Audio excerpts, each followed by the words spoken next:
In today's episode, we're looking at the most terrifying shark attacks ever recorded. From a young girl torn apart by a great white to a lone spear fisherman swallowed whole and never seen again. Let's dive right in. It was September 22nd, 2014, and Reunion Island remained gripped by fear following devastating shark attacks that had transformed this Indian Ocean paradise into a danger zone. Heavy overnight rains had turned coastal waters murky brown, creating perfect hunting conditions for the island's apex predators.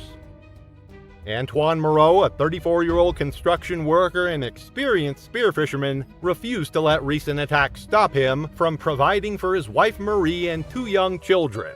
Despite government warnings and beach closures, his 15 years of diving experience made him confident he could safely navigate waters that had claimed less skilled swimmers. He chose the St. Denis River mouth, where fresh water mixed with salt created nutrient-rich conditions, attracting bait fish and their predators. This notorious bull shark feeding ground becomes especially dangerous during rainy season when mountain runoff carried organic matter into the sea. Bull sharks rank among the world's most dangerous predators, thriving in both salt and fresh water. These aggressive, territorial hunters cause more human attacks than any species except great whites. Large females reach 10 feet and 500 pounds, delivering bite forces exceeding 1,300 pounds per square inch. Unlike great whites that strike and retreat, bull sharks attack persistently and repeatedly. Antoine entered the murky water alone, visibility limited to mere feet.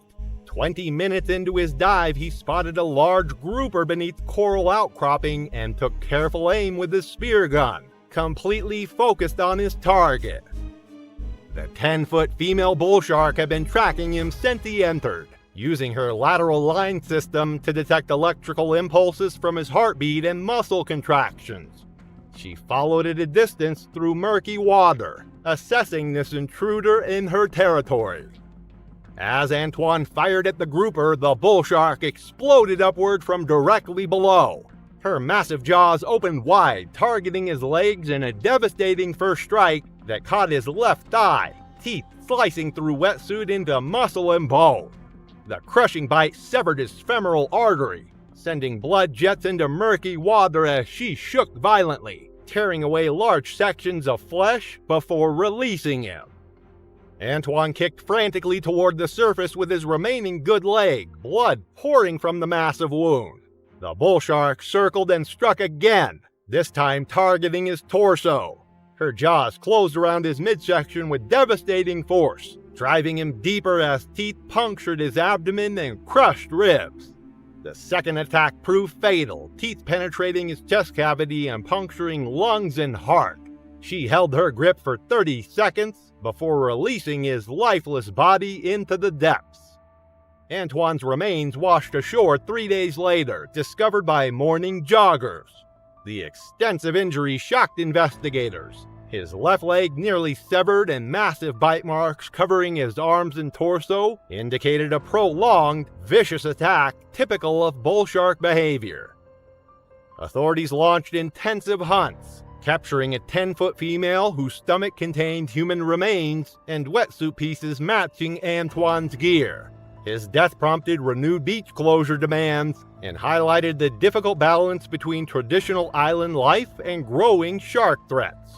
The community supported Marie and their children, but Antoine's overconfidence in familiar waters during dangerous conditions had cost everything. It was August 14th, 2015, and the crystal clear waters around the dry Tortugas sparkled like liquid glass under the late summer sun. The remote coral reefs of this Florida Keys National Park offered some of the most pristine snorkeling conditions in North America, with visibility often exceeding 100 feet and water temperatures perfect for extended swimming. For couples seeking underwater adventure, the area represented paradise. But even in these protected waters, apex predators move silently through the reef systems, following ancient hunting patterns that tourists rarely consider. Denise and Martin Holloway have been planning their 10th anniversary trip for over a year. The couple from Charleston, South Carolina, were experienced recreational snorkelers who had explored reefs throughout the Caribbean. But the Dry Tortugas had always been their dream destination. Denise, 42 and fearless in the water, had convinced her more cautious husband to book the remote location despite its distance from medical facilities and limited rescue resources. The Dry Tortugas reef system creates a unique ecosystem where shallow coral gardens drop off rapidly into deep channels and blue water. These dramatic depth changes attract a diverse range of marine life, including large pelagic species that typically avoid coastal areas. Tiger sharks are frequent visitors to these reefs, drawn by sea turtle nesting activities and the abundant fish populations that thrive in the protected waters. Tiger sharks are among the most dangerous predators in tropical waters, capable of reaching lengths of 16 feet and weights exceeding 1,400 pounds. They are opportunistic hunters with incredibly powerful jaws and teeth designed to crush turtle shells and slice through large prey. Unlike many shark species, tigers are known for their bold, aggressive nature and willingness to attack in shallow water during daylight hours.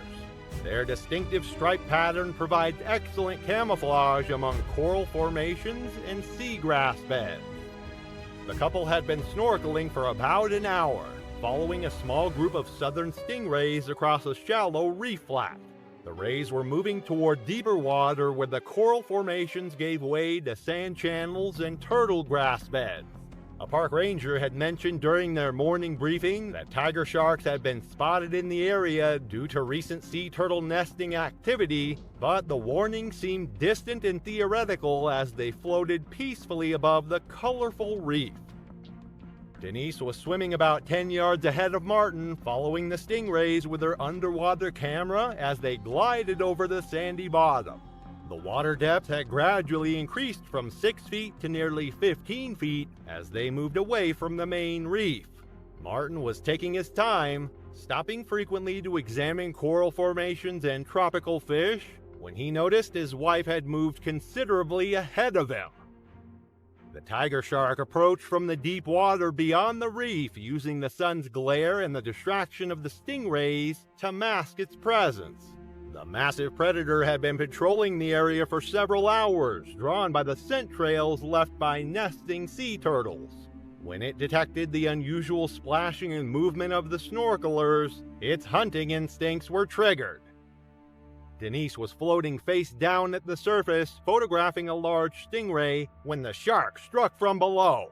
The 10-foot tiger shark hit her with tremendous force, its jaws clamping down on her right side just below the rib cage. The impact drove her underwater as the predator's teeth tore through her wetsuit and deep into her torso, crushing ribs and severing major blood vessels. Martin heard his wife scream and looked up to see her being violently shaken by the massive shark. Blood spread rapidly through the clear water as the tiger shark maintained its grip, using its powerful neck muscles to tear away large sections of flesh. Denise's arms flailed desperately as she tried to fight off the predator, but the shark's hold was unbreakable. The tiger shark released its grip only to strike again, this time targeting Denise's legs and lower abdomen. Its serrated teeth sliced through muscle and bone with horrifying efficiency as it began its characteristic feeding behavior. Martin swam desperately toward his wife, screaming for help, but he was still 20 yards away when she disappeared beneath the surface for the final time. A nearby tour boat had heard the screams and was already heading toward the area when Martin's frantic waving caught their attention. The boat crew pulled him from the water in a state of shock, his mask and snorkel still in place as he pointed toward the spreading pool of blood where his wife had vanished. The tiger shark's dorsal fin was visible briefly as it moved toward deeper water, then disappeared into the blue. Coast Guard rescue units launched an immediate search operation, but the deep channels and strong currents around the reef made recovery efforts extremely difficult. Despite using underwater cameras and sonar equipment, Denise's body was never found. Marine biologists confirmed that tiger sharks in the area were exhibiting increased activity due to sea turtle nesting season, which had attracted multiple large predators to the shallow reefs. The incident prompted park officials to increase shark awareness programs and implement new safety protocols for snorkeling activities during turtle nesting periods. Warning signs were posted at popular snorkeling sites, and tour operators began requiring guides for all reef excursions during high-risk seasons. Martin returned to Charleston alone, carrying only the underwater camera that had captured his wife's final moments. He never looked at the photos, eventually donating the equipment to a local marine education program. Denise's memorial service celebrated her love of the ocean and her adventurous spirit, with friends sharing stories of their many underwater adventures together. It was July 21st, 2018, and the waters around Catalina Island sparkled like liquid diamonds under the Southern California sun. 22 miles off the coast of Los Angeles, the island's protected coves and crystal-clear waters had attracted boaters and swimmers for generations. The temperature was perfect, mid-70s with barely a breeze, creating ideal conditions for the bachelor party that had chartered a 30-foot sport fisher for the day. But beneath the postcard-perfect surface, the deep waters surrounding Catalina were home to some of the Pacific's most formidable predators. Tyler Greggs was 3 weeks away from marrying his college sweetheart when his 7 closest friends surprised him with the Catalina trip. The 29-year-old software engineer from San Diego was known for his adventurous spirit and love of the ocean. He'd grown up surfing and diving along the California coast, and his friends knew he'd appreciate the chance to swim in Catalina's famous clear waters more than any typical bachelor party destination. The waters around Catalina Island serve as a major migration route for great white sharks, traveling between feeding areas off Central California and breeding grounds near Mexico. The island's steep underwater topography creates upswelling currents that attract massive schools of fish, which in turn draw marine mammals and their apex predators. Summer months see increased shark activity as juveniles and adults follow food sources through the channel. Great white sharks in California waters can reach extraordinary sizes, with some specimens exceeding 20 feet in length. These apex predators are perfectly adapted for their environment, with powerful tails that can propel them at speeds of up to 25 miles per hour and the ability to breach completely out of the water when attacking prey. Their hunting strategy typically involves approaching from below and behind, using the sun's glare and deep water to mask their approach until the final devastating strike. The group had been anchored in a secluded cove for about 2 hours, taking turns jumping off the boat and swimming to a nearby buoy about 75 yards away. The water was incredibly clear. Visibility extended down at least 50 feet, and the friends were having a blast with their impromptu swimming competition. Tyler had made the swim twice already, each time racing against one of his buddies while the others cheered from the boat. On his third attempt, Tyler dove cleanly off the stern and began swimming toward the buoy with strong, confident strokes. He was about halfway there, swimming through water nearly 100 feet deep, when his friend Marcus noticed something moving beneath the surface. At first, it looked like a shadow or a piece of kelp drifting in the current. Then Marcus realized the shadow was moving upward fast. The great white shark struck Tyler from below and behind with incredible force. The massive predator, later estimated at over 14 feet in length, launched itself partially out of the water as its jaws clamped down around Tyler's torso. The impact was so violent that it lifted both shark and victim completely above the surface for several seconds, before they crashed back down in an explosion of white foam and blood. Tyler's scream was cut short as the shark's teeth tore through his chest and abdomen. The predator's powerful jaws crushed ribs and severed major arteries in a single bite before it began its characteristic death roll, spinning rapidly to disorient its prey and tear away large chunks of flesh. The water around the attack site turned dark red within seconds.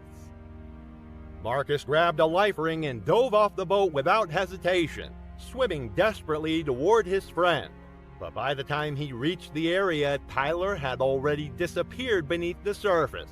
The shark's massive tail fin was visible for a moment as it dove toward deeper water. Then everything went silent except for the panicked screams of the remaining friends on the boat. The group immediately radioed for help while continuing to search the bloody water for any sign of Tyler. Coast Guard rescue boats arrived within 15 minutes, followed by Marine Patrol units and a helicopter. Despite an intensive search that continued until after dark, Tyler's body was never recovered from the deep water surrounding the island. 3 days later, marine biologists working with the Coast Guard successfully tracked and captured a large great white shark that had been tagged in the area. The 14-foot female showed signs of recent feeding, and examination of its stomach contents revealed human remains and fragments of swim gear that matched Tyler's description. DNA testing confirmed the remains belonged to the missing man.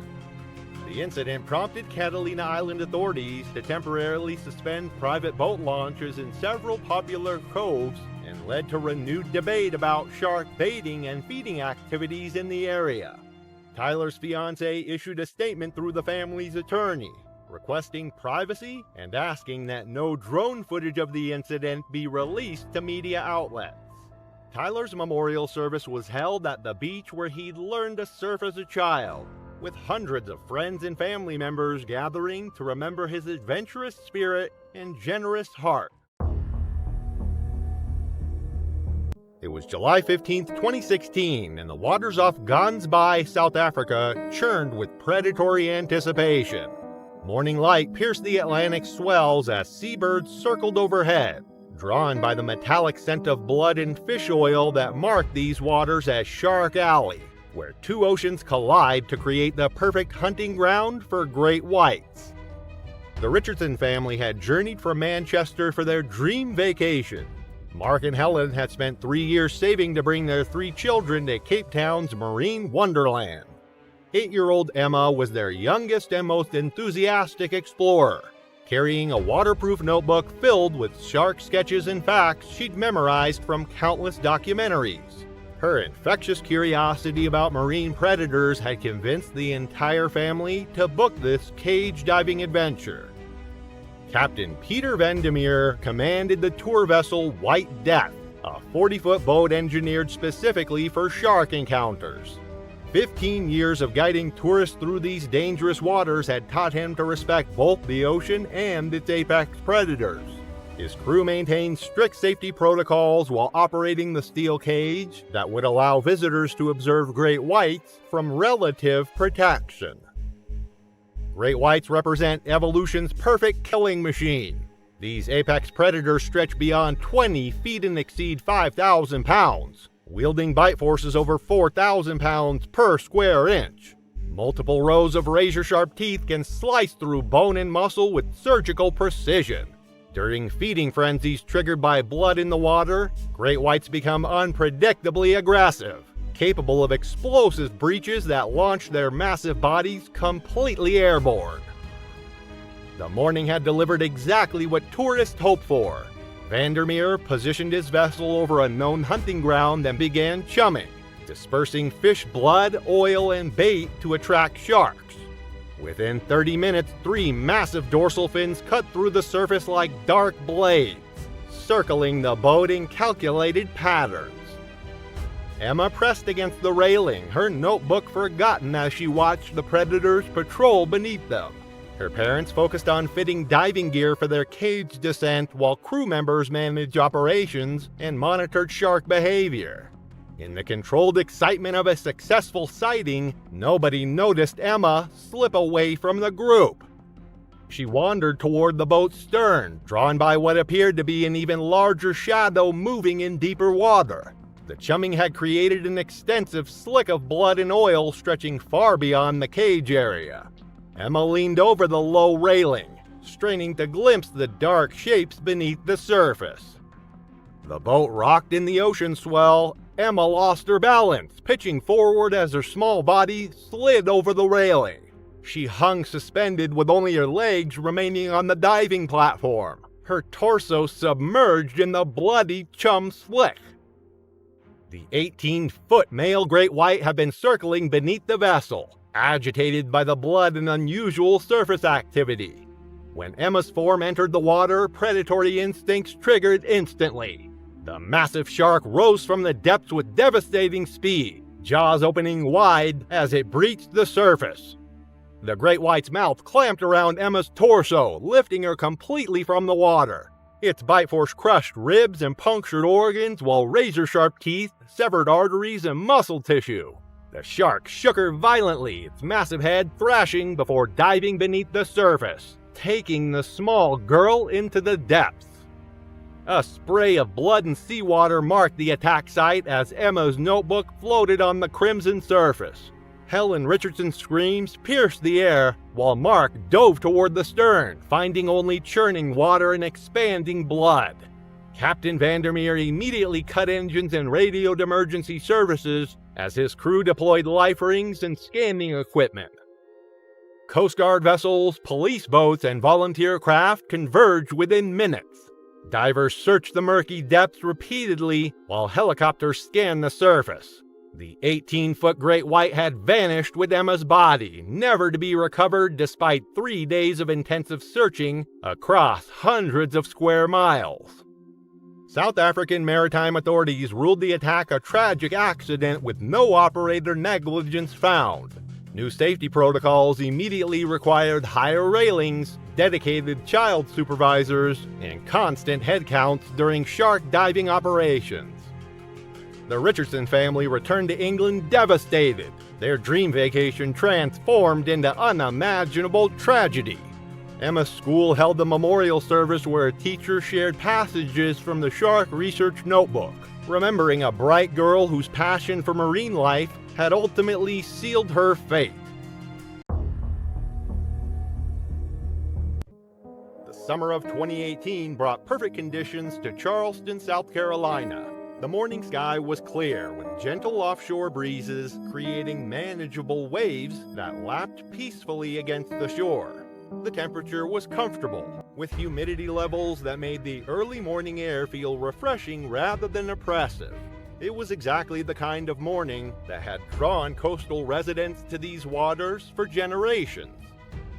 Ralph Kinney carried himself with the quiet confidence of a man who had spent his career making life-or-death decisions under pressure. At 47, the former fire marshal was a lifelong coastal resident with weathered hands and sun-damaged skin that told the story of decades spent by the sea. His community respected him as someone who was old school in the best sense, reliable, principled, and unshakable in his convictions. Ralph was known for his resistance to changing habits and his belief that he understood the local waters better than outside experts. When marine biologists started issuing warnings about increased shark activity, Ralph listened politely but continued his routines exactly as he always had. He had seen enough genuine emergencies to develop a healthy skepticism of what he considered unnecessary precautions. His morning swim was more than exercise. Every dawn, Ralph would follow the same routine, entering the water and swimming parallel to the shore in areas he knew intimately. What Ralph didn't fully appreciate was how dramatically the marine ecosystem had shifted in recent months. Commercial shrimp trawling operations had increased their activity in the area, and the practice of discarding chum and fish offal had created an underwater buffet that attracted predators from considerable distances. Additionally, a stormwater outflow pipe near his regular swimming route had been carrying increased amounts of organic matter into the ocean. Bull sharks represent one of evolution's most successful experiments in aquatic predation. Unlike their more famous great white cousins, these stocky, aggressive hunters possess a unique ability. They can survive in both salt and fresh water. Their specialized kidneys allow them to regulate salt levels in their blood, enabling them to swim into brackish estuaries where people least expected to encounter sharks. This adaptability, combined with their naturally aggressive temperament, makes them particularly dangerous to humans. On that morning, Ralph followed his usual routine with characteristic precision. He entered the water as the first rays of sunlight painted the horizon. The tide was high, which meant the tidal channel he normally avoided was now merged with the shallower areas where he felt comfortable swimming. Bull sharks are built for power rather than speed. Their broad, muscular bodies capable of generating tremendous force in short bursts. Their heads are distinctively blunt and wide, housing jaws that can exert over 1,300 pounds of pressure per square inch. Their teeth are broad and triangular with serrated edges, designed for gripping and tearing prey that might struggle violently. As Ralph began his steady breaststroke, moving parallel to the shore in waist-deep water, the water was slightly murky from recent rains, but that wasn't unusual for this time of year. What he couldn't see was the juvenile bull shark that had been patrolling the channel since before dawn, drawn by the scent trail from the outflow pipe and the lingering traces of the previous day's shrimp boat activity.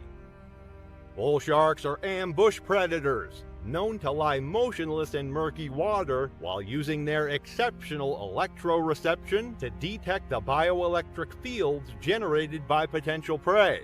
The rhythmic contractions of swimming muscles created exactly the kind of signature that triggered their predatory instincts. 20 minutes into his swim, Ralph was maintaining his usual steady pace when the bull shark struck from below. The attack was swift and brutal, the shark's jaws clamping down onto his left thigh with bone-crushing force, immediately severing the femoral artery. Ralph's startled cry was cut short as the predator's weight pulled him beneath the surface. Ralph's rhythmic swimming motion had created vibrations in the water that mimicked the movement of injured fish, exactly the kind of prey that bull sharks are programmed to pursue. The murky water had provided perfect cover for the predator's approach. Ralph fought with determination, striking at the shark's head and trying to break free from its grip, but the damage was catastrophic. The bull shark's teeth had torn through major blood vessels and he could feel his strength ebbing with each heartbeat. The water around him turned dark with blood as he struggled to reach the surface. A passerby on the beach noticed the violent splashing and called for help, but by the time emergency responders could safely reach Ralph, he had lost consciousness from blood loss. He was pulled from the water still breathing, but died within minutes despite immediate medical attention. The investigation revealed that Ralph had been swimming directly through an area that marine biologists had identified as a high-risk zone for bull shark encounters. The combination of tidal conditions, organic runoff, and recent commercial fishing activity had created perfect hunting conditions for the aggressive predators. The warnings that Ralph had dismissed were based on solid scientific evidence of increased shark activity in this regular swimming area. It was August 10, 2016, and Cape Cod Bay stretched out like a vast blue mirror under the late summer sun.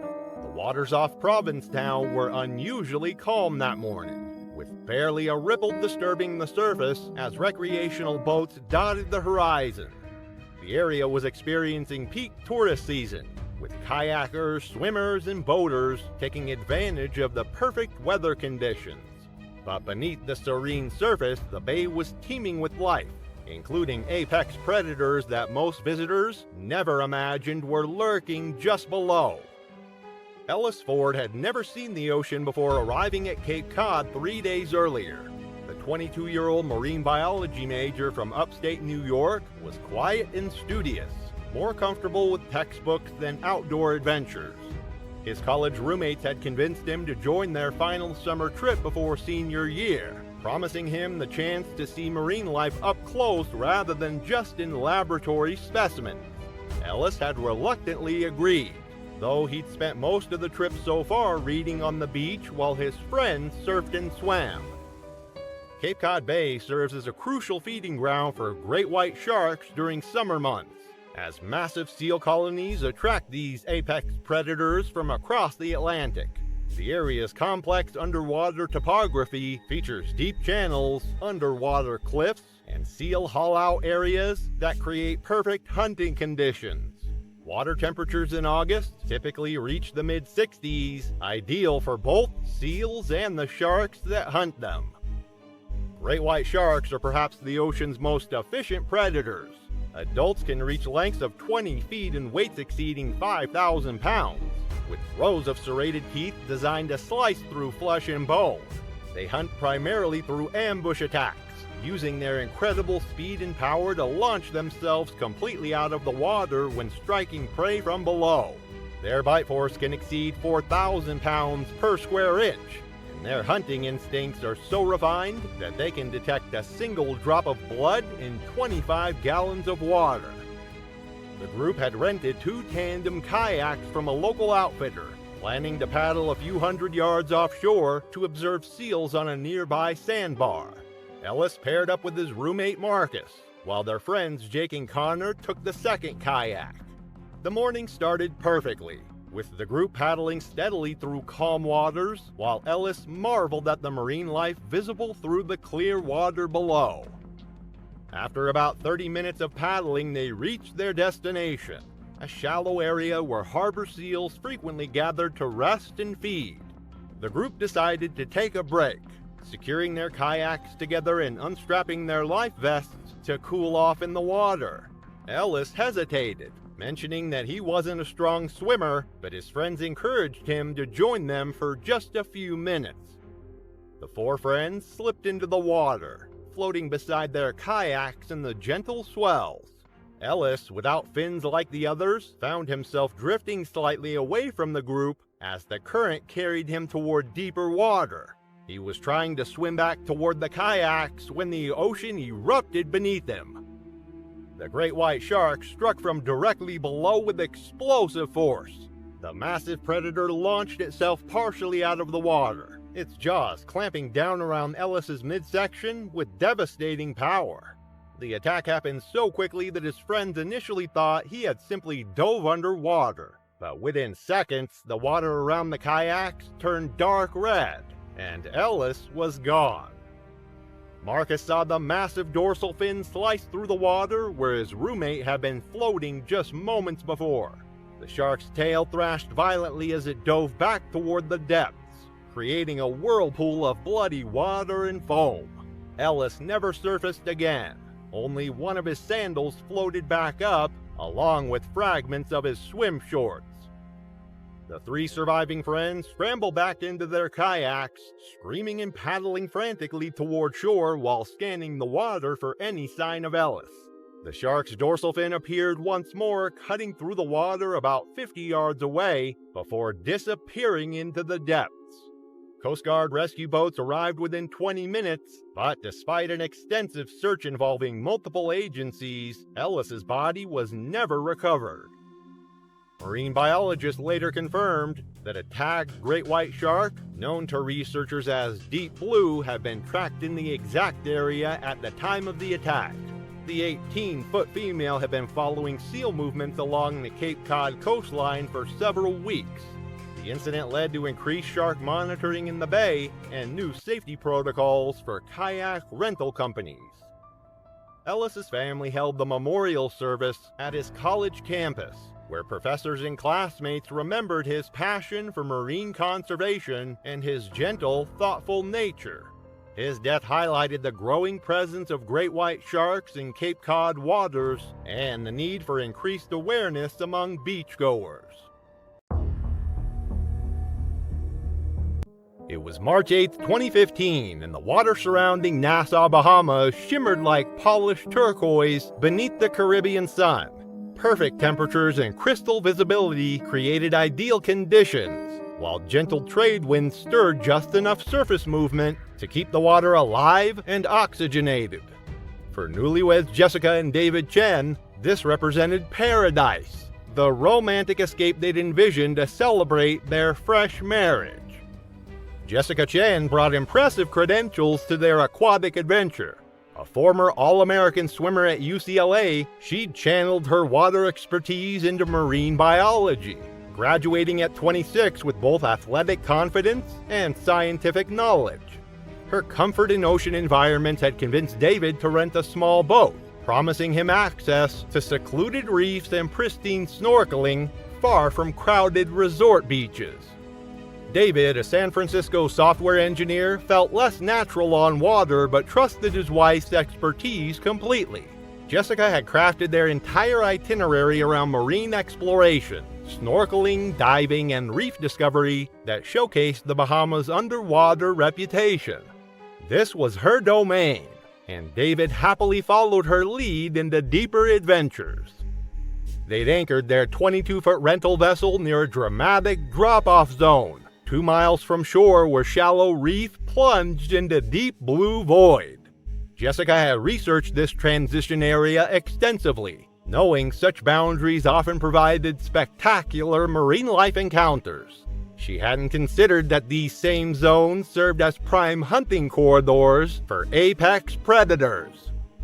Tiger sharks rank among tropical waters' most feared hunters, notorious for aggressive behavior and indiscriminate attacks on virtually anything moving through their territory. These massive predators stretch to 16 feet and exceed 1,400 pounds, marked by distinctive dark stripes across their powerful bodies. Tiger sharks operated as opportunistic feeders with devastating jaw strength. Bite forces surpassing 3,000 pounds per square inch drive teeth designed to slice through turtle shells, bones, and metal debris. Their morning had unfolded perfectly. Jessica and David explored shallow reefs together, discovering colorful fish communities and coral formations that justified the Bahamas' diving reputation. As afternoon progressed, Jessica grew increasingly drawn toward deeper waters beyond the reef edge, hoping to encounter large pelagic species in the blue void. David returned to their boat for lunch and rest, watching from the deck as Jessica continued solo exploration. Her swimming strength and diving experience made him comfortable with her independent ventures, especially in such clear water where he could track her movements 50 yards away. Jessica had been following what appeared to be a large sea turtle, swimming steadily from reef safety into deeper territory. She focused entirely on the dark shape ahead, excited about potential close-up photography of Caribbean marine life. She remained unaware that her pursuit led directly into a 12-foot female tiger shark's hunting grounds. The tiger shark had been patrolling the drop-off zone using deep-water concealment while scanning the reef edge for prey opportunities. These ambush specialists approached from below or alongside, employing excellent camouflage and stealth tactics before launching explosive attacks on unsuspecting victims. Jessica was 100 yards from their boat when the tiger shark struck. The massive predator erupted from the depths with devastating force, jaws spreading wide as she targeted Jessica's midsection. The attack materialized without warning. Jessica transitioned instantly from peaceful surface swimmer to being dragged underwater by 1,400 pounds of predatory power. The tiger shark's jaws clamped around Jessica's waist with crushing pressure, razor teeth slicing through wetsuit material and deep into flesh and bone. Her scream vanished as she disappeared beneath the surface, blood immediately clouding the crystal water around the attack zone. David witnessed his wife's disappearance in a violent explosion of thrashing water and crimson spray.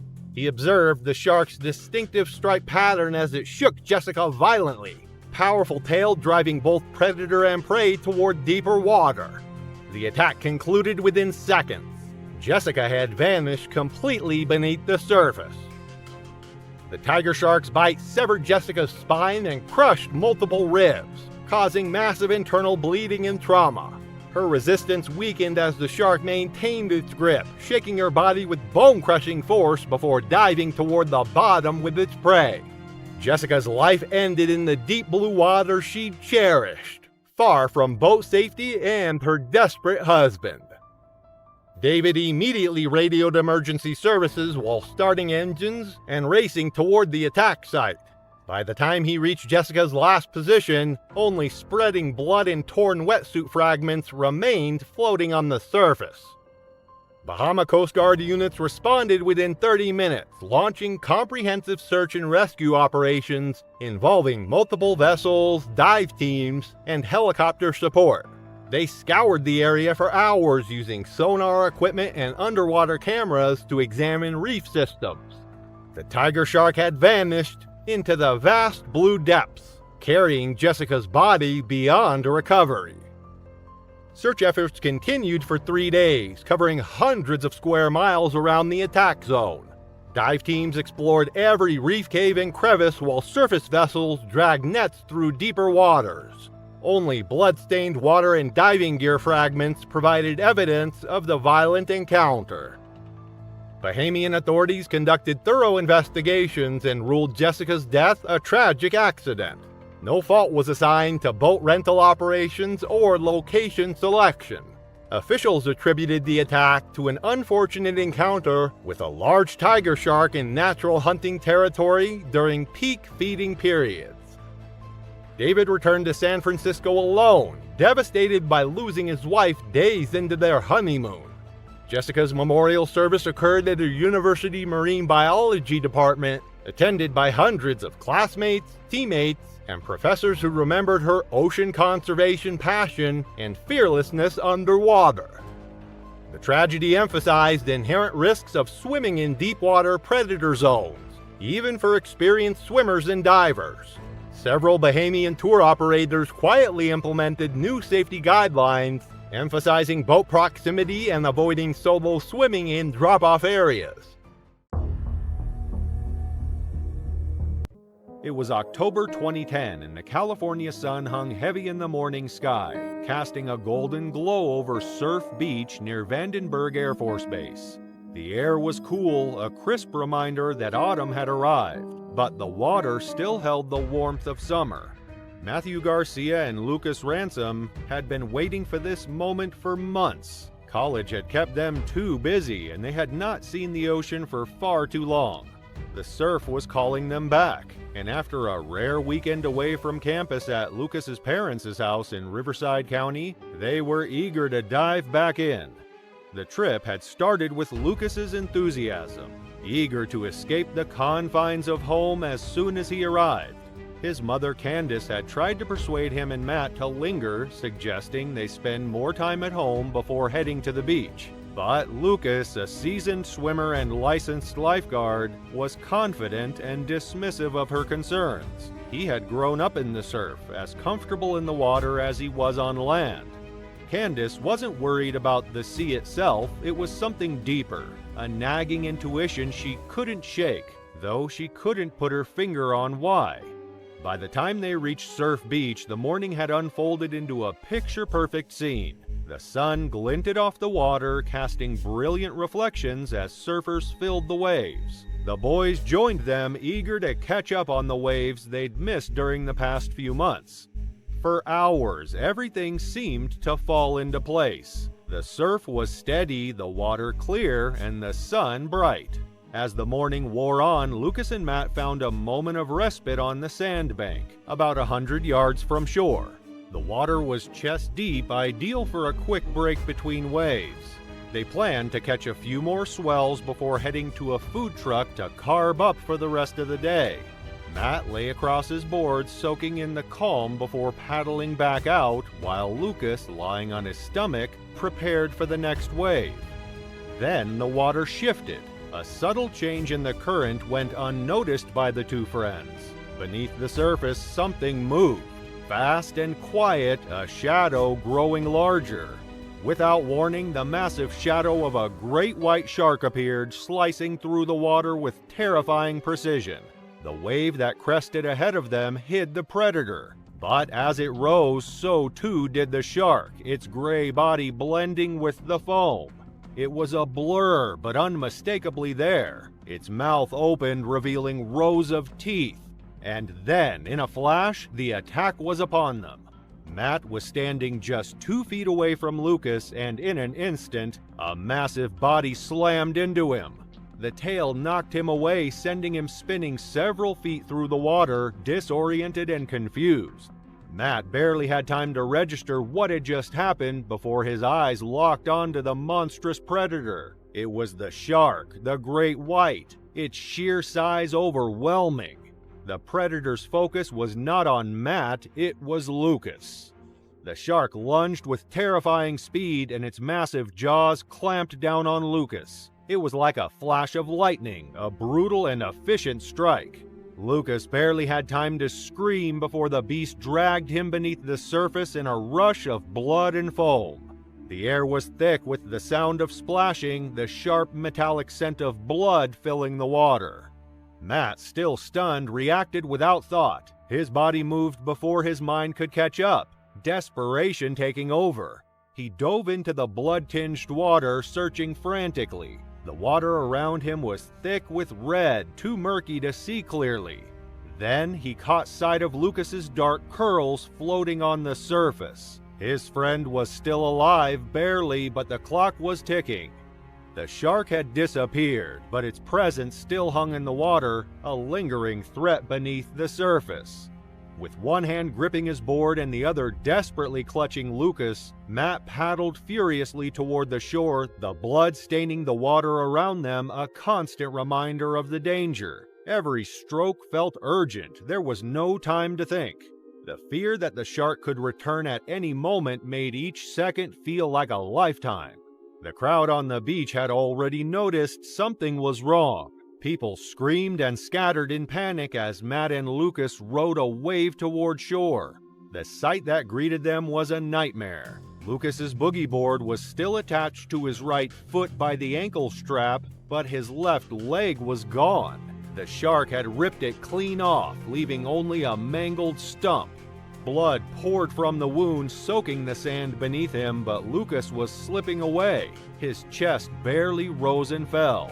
His eyes had rolled back into his head and his body was slack, a faint breath the only sign he was still alive. Matt's hands were covered in blood as he tried to stem the flow, pressing down on the mangled stump in a futile attempt to stop the bleeding. A bystander rushed to help, tearing off his shirt to tie a tourniquet around Lucas's leg, but it was too late. The damage was catastrophic. The femoral artery had been severed.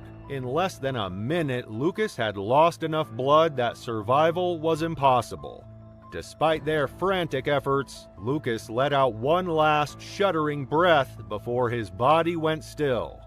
The ambulance arrived, but there was nothing anyone could do. Lucas's body was taken away, and Matt, in shock, was sedated and rushed to the hospital. The reality hit hard. His best friend was gone, and he was left to face the aftermath alone. The beach was closed as search efforts began. Boats and helicopters scoured the waters, but the shark was gone, leaving only the accounts of Matt and another surfer describing a massive predator. Memorials soon appeared on the beach, flowers and teddy bears marking Lucas's life. At the funeral, Matt carried his friend's body, grief overwhelming him. His dorm room felt impossibly empty, the surfboard in the corner untouched. It wasn't until a year later that Matt found the strength to return to the water. Surf Beach, where everything had changed, called to him.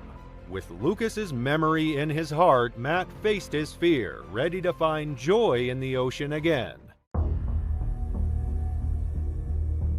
August 19, 2018 was warm and windless along Australia's northern coast. The sun hung low over Byron Bay, casting long shadows across the empty shoreline where red warning flags flapped idly in the breeze. A lifeguard truck sat locked behind the gates of a closed beach access road, and beyond it, clear signage read, "Beach closed. Shark sightings reported. No swimming." The warning had been in place for days. issued after multiple drone patrols recorded a large great white patrolling just offshore. But late that afternoon, 5 teenagers ducked under the gate and made their way down the sand, laughing, filming, and ignoring everything they'd been told. 17-year-old Liam Norwick had planned the moment all week. He wasn't a thrill seeker in the traditional sense. He didn't skydive or surf, but he lived for the kind of content that turned heads on social media. His friends called him the main character, partly in jest, partly because Liam leaned into it. At school, he was the one narrating lunchtime stories with perfect comedic timing. Online, he'd film fake stunts, reaction videos, and clips of himself getting chased by public security guards. He wanted attention, and that afternoon he had a plan to get footage of himself swimming past the closed zone buoys, throw in some muscle flexing and jokes, and maybe go viral for pushing the rules. The group set up their phones in the sand just beyond the flagged zone. Liam stripped off his shirt, grinned for the camera, and waded into the surf with exaggerated flexes and mock bravado. He shouted something about not being scared of fish before diving through a shallow wave and surfacing a few yards out. One phone zoomed in, another captured behind-the-scenes commentary. None of them noticed the ripple near the second buoy. A few moments later, the water behind Liam exploded in a violent splash. His scream was sharp and short-lived, loud enough to startle the group into silence. Then he vanished. What no one had seen just beneath the surface was the strike of a great white shark. These apex predators are ambush hunters capable of reaching over 15 feet in length and weighing upwards of 2,000 pounds. Their bite force exceeds 4,000 pounds per square inch, enough to sever limbs or split a seal in two. In murky coastal waters like those near Byron Bay, they hunt by silhouette, tracking prey from below and launching upward with devastating speed. Drone footage from earlier that week had confirmed one patrolling the area, and the beach had been closed for a reason. It was a known hunting corridor, made even more dangerous by the splash, motion, and noise of a lone swimmer breaking the surface. At first, Liam's friends thought he was playing. The camera kept rolling, but when he didn't resurface, his closest friend sprinted into the water, yelling his name. What he found was a cloud of blood spreading in slow spirals and a strip of fabric, part of Liam's board shorts, floating on the surface. Panic broke out. One boy ran toward the access road to get a signal and call for help. Another collapsed on the beach, screaming into his hands. Phones were dropped, voices cracked, and the laughter that had filled the air just minutes before was gone. Paramedics arrived 30 minutes later, but there was nothing left to do. The boys had pulled Liam back toward shore, but he had already lost too much blood. His leg had been severed at the hip. The great white had bitten once and vanished. Textbook behavior for a large shark mistaking prey. The medical report later confirmed what responders already knew. Liam had bled out within minutes of the attack. The location matched drone footage from earlier that week, confirming the presence of the same shark that had triggered the original beach closure. Despite the warnings, despite the signs, he jumped in anyway. Video from the day circulated briefly before being taken down. It wasn't graphic, it showed Liam flexing, swimming, laughing. But it captured the lead-up so clearly that investigators used it to piece together the timeline. Interviews with the group revealed the pattern. They knew the beach was closed, they thought the warning was overblown, and they never imagined something could go so wrong so quickly. The attack reignited national debate about digital culture, teenage risk-taking, and the growing trend of dangerous stunts staged for social media clout. A memorial was held at Liam's high school gymnasium the following Friday. Hundreds attended: students, teachers, local families. His parents didn't speak, but his younger brother read from a list of things Liam had planned to do: study abroad, start a clothing brand, get a tattoo their mom wouldn't approve of. Friends described him as funny, loyal, full of energy, and always looking for the next big moment. There was no villain to prosecute. The beach had been closed, the warnings were obvious, and the shark had acted as nature intended.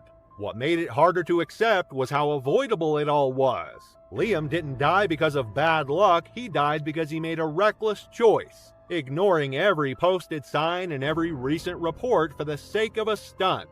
It wasn't just a mistake, it was a chain of impulsive decisions that ended exactly the way experts warn they can. And now, his story is told as a reminder of what happens when thrill wins out over sense.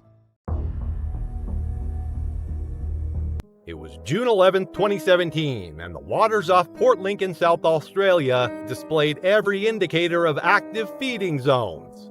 Seabirds wheeled overhead in concentrated formations, diving repeatedly into baitfish schools driven surfaceward by larger predators lurking below. Rob Bluey McKenzie had commanded these waters for over 2 decades, establishing himself as Port Lincoln's most accomplished charter boat captain. At 45, this weathered Southern Ocean veteran possessed uncanny ability to locate fish when competitors returned empty-handed, combined with unwavering commitment to client success. Rob's distinctive nickname originated from his shock of prematurely silver hair and signature blue work shirts legendary throughout the local fishing community. He operated as a hands-on captain who never hesitated entering water when circumstances demanded, untangling lines, securing catches, or performing underwater equipment maintenance. This particular day found Rob working alone, testing new fishing electronics before busy tourist season commenced. His 35-foot charter vessel, Southern Cross, carried cutting-edge sonar systems and comprehensive safety equipment designed for deep water operations. Rob had selected Tuna Alley, a deep water corridor where southern bluefin tuna migrated during spawning runs. This zone also represented prime great white shark territory, as massive predators shadowed tuna schools targeting wounded fish. Great whites inhabiting South Australian waters achieve enormous proportions, with specimens exceeding 20 feet and surpassing 5,000 pounds. These apex predators gravitate toward high fish activity areas, often trailing vessels for hours while awaiting opportunities to scavenge wounded fish. Their attacks deliver lightning-fast devastation, capable of severing human bodies with single bites. Rob's morning proved highly productive, successfully hooking several large tuna while testing new equipment.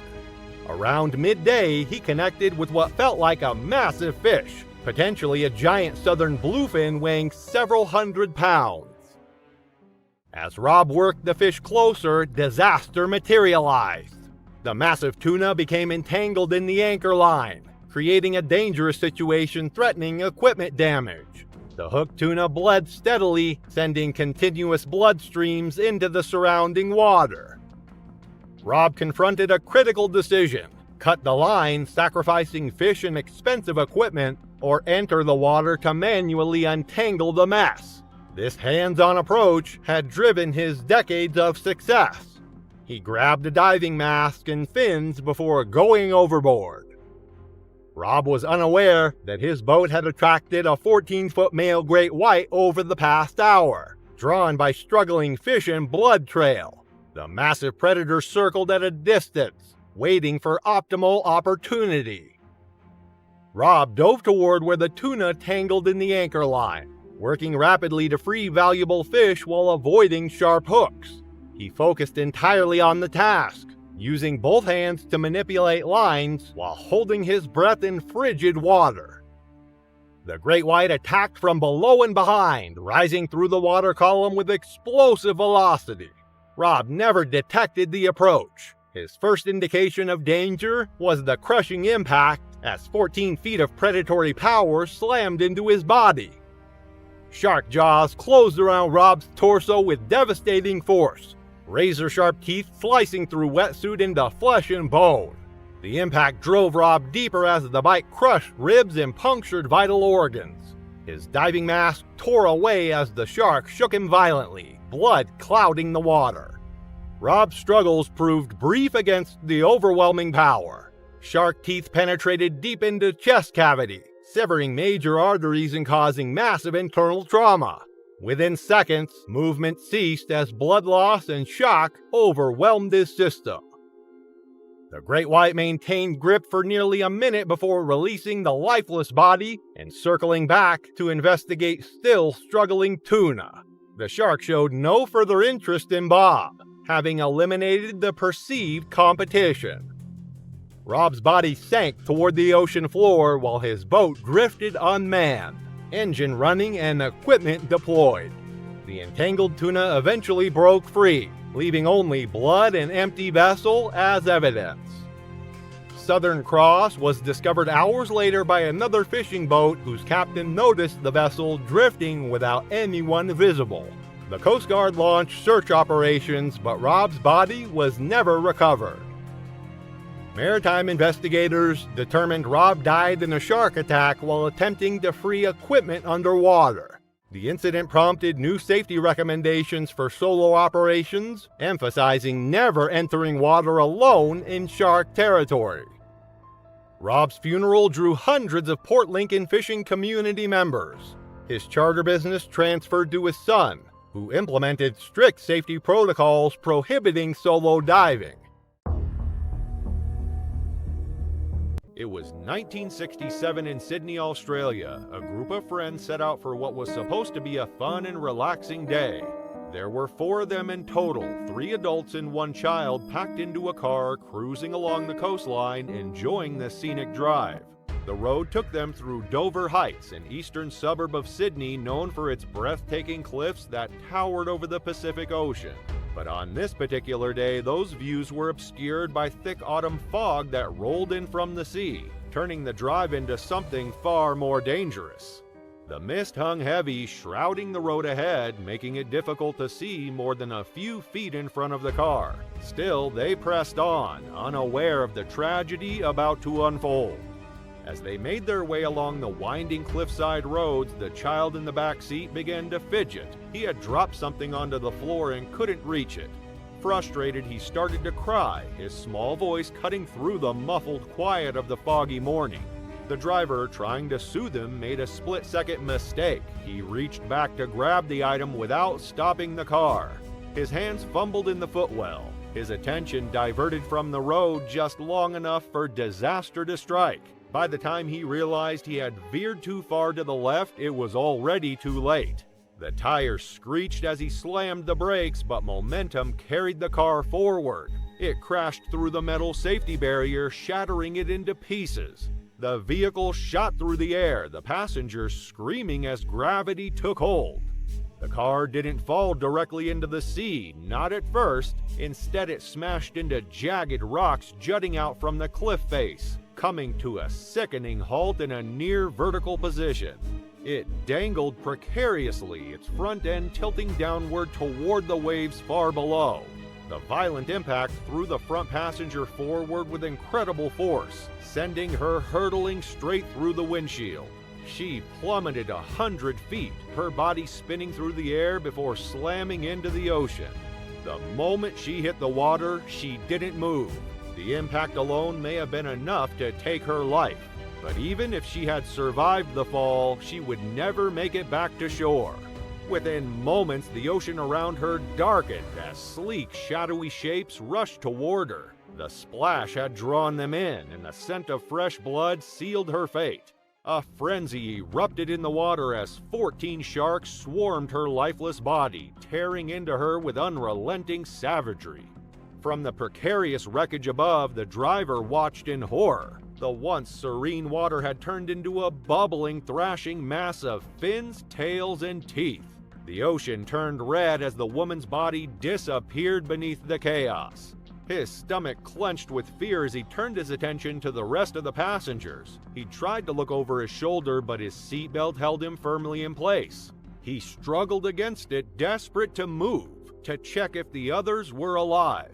The car groaned under its own weight, the metal frame creaking with every slight movement. It swayed on the rocks, clinging on by mere inches. The driver barely dared to breathe, afraid that even the smallest shift would send them all tumbling into the sea.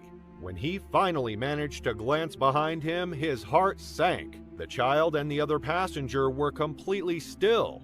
He called out their names, his voice hoarse with desperation, but there was no response. He didn't know if they were unconscious or worse, but he knew one thing: if they didn't get out soon, none of them would make it out alive.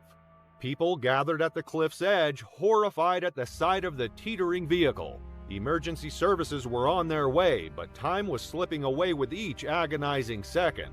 Inside the car, the driver was barely holding on. Blood seeped from the deep gash on his forehead, trickling down his face and into his eyes. His vision was blurry, his head throbbing with sharp, relentless pain. Every breath felt shallow, his pulse hammering in his ears like a war drum. His hands trembled as he tried to steady himself, but terror had its grip on him. The car groaned and creaked under its own weight, shifting slightly with every tiny movement. He barely dared to breathe, praying the rocks would hold. But after 30 agonizing minutes, the inevitable happened. The jagged rocks beneath the car finally crumbled. The car lurched violently, then plunged downward. The man barely had time to scream before he was weightless, tumbling through the air. The vehicle flipped as it fell, slamming against the rocky cliffside before smashing into the water below. The impact was bone-rattling. For a brief moment, the car floated, bobbing like a buoy, but the damage had already been done. Water rushed in from all sides. The man, still strapped into his seat, gasped as the icy current surged around his legs. He clawed at his seatbelt, frantically trying to unclip it, but it wouldn't budge. The cold stole his breath, and panic set in as the water level rose, creeping up his chest, then his neck. Then, just outside the shattered windshield, something moved. A shadow, long and sleek, glided through the water. Then another, a flash of gray, a fin, then another. The man's stomach twisted in sheer horror. The sharks had returned. Drawn by the scent of blood, they had gathered in numbers, circling the sinking wreckage like vultures over a fresh carcass. He knew that if he didn't get out now, he would drown, or worse, be devoured alive. The thrashing sounds behind him made his blood run cold. He turned just in time to see the sharks forcing their way into the broken back windows, their powerful bodies wedging through the wreckage. They were going for the unconscious passengers. The sight sent a jolt of adrenaline through him. He had to act now. With one last desperate yank, he loosened the seatbelt and freed himself. The car was sinking fast, and soon there would be no escape. He pressed himself against the roof of the car, took one deep, desperate breath, and plunged underwater. Darkness surrounded him. The murky water blurred his vision, but he could make out the massive shapes moving all around him. Sharks circling, waiting. He stayed as still as possible, clinging to the hope that they wouldn't notice him in the chaos of the sinking wreckage. His lungs burned as he scanned for a way out. The windscreen was his only option. He pushed off the seat and kicked forward, propelling himself through the gaping hole where the windshield had once been. As he swam, the water around him clouded red. His wound. The moment his blood diffused into the sea, the sharks turned their attention. Their movements changed, faster, more deliberate. One darted toward him.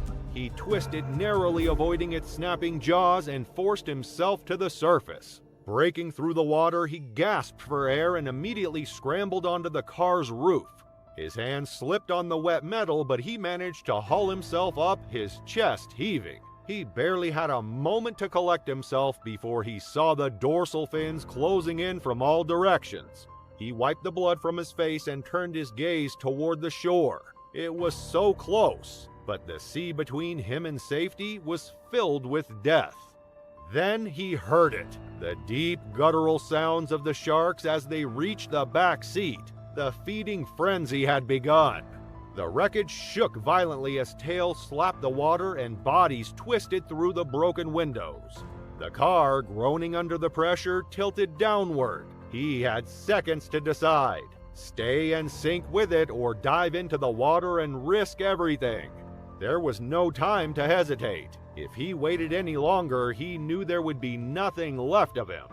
With every ounce of strength left in his battered body, he leapt from the roof of the sinking car, propelling himself toward the shoreline. The distance was short, but to him it might as well have been miles. He knew the sharks would sense his movement, that any second a powerful jaw could clamp down on his leg and drag him under. But there was no other choice. He had to keep going. His arms carved through the water, his legs kicking furiously, every stroke bringing him closer to survival.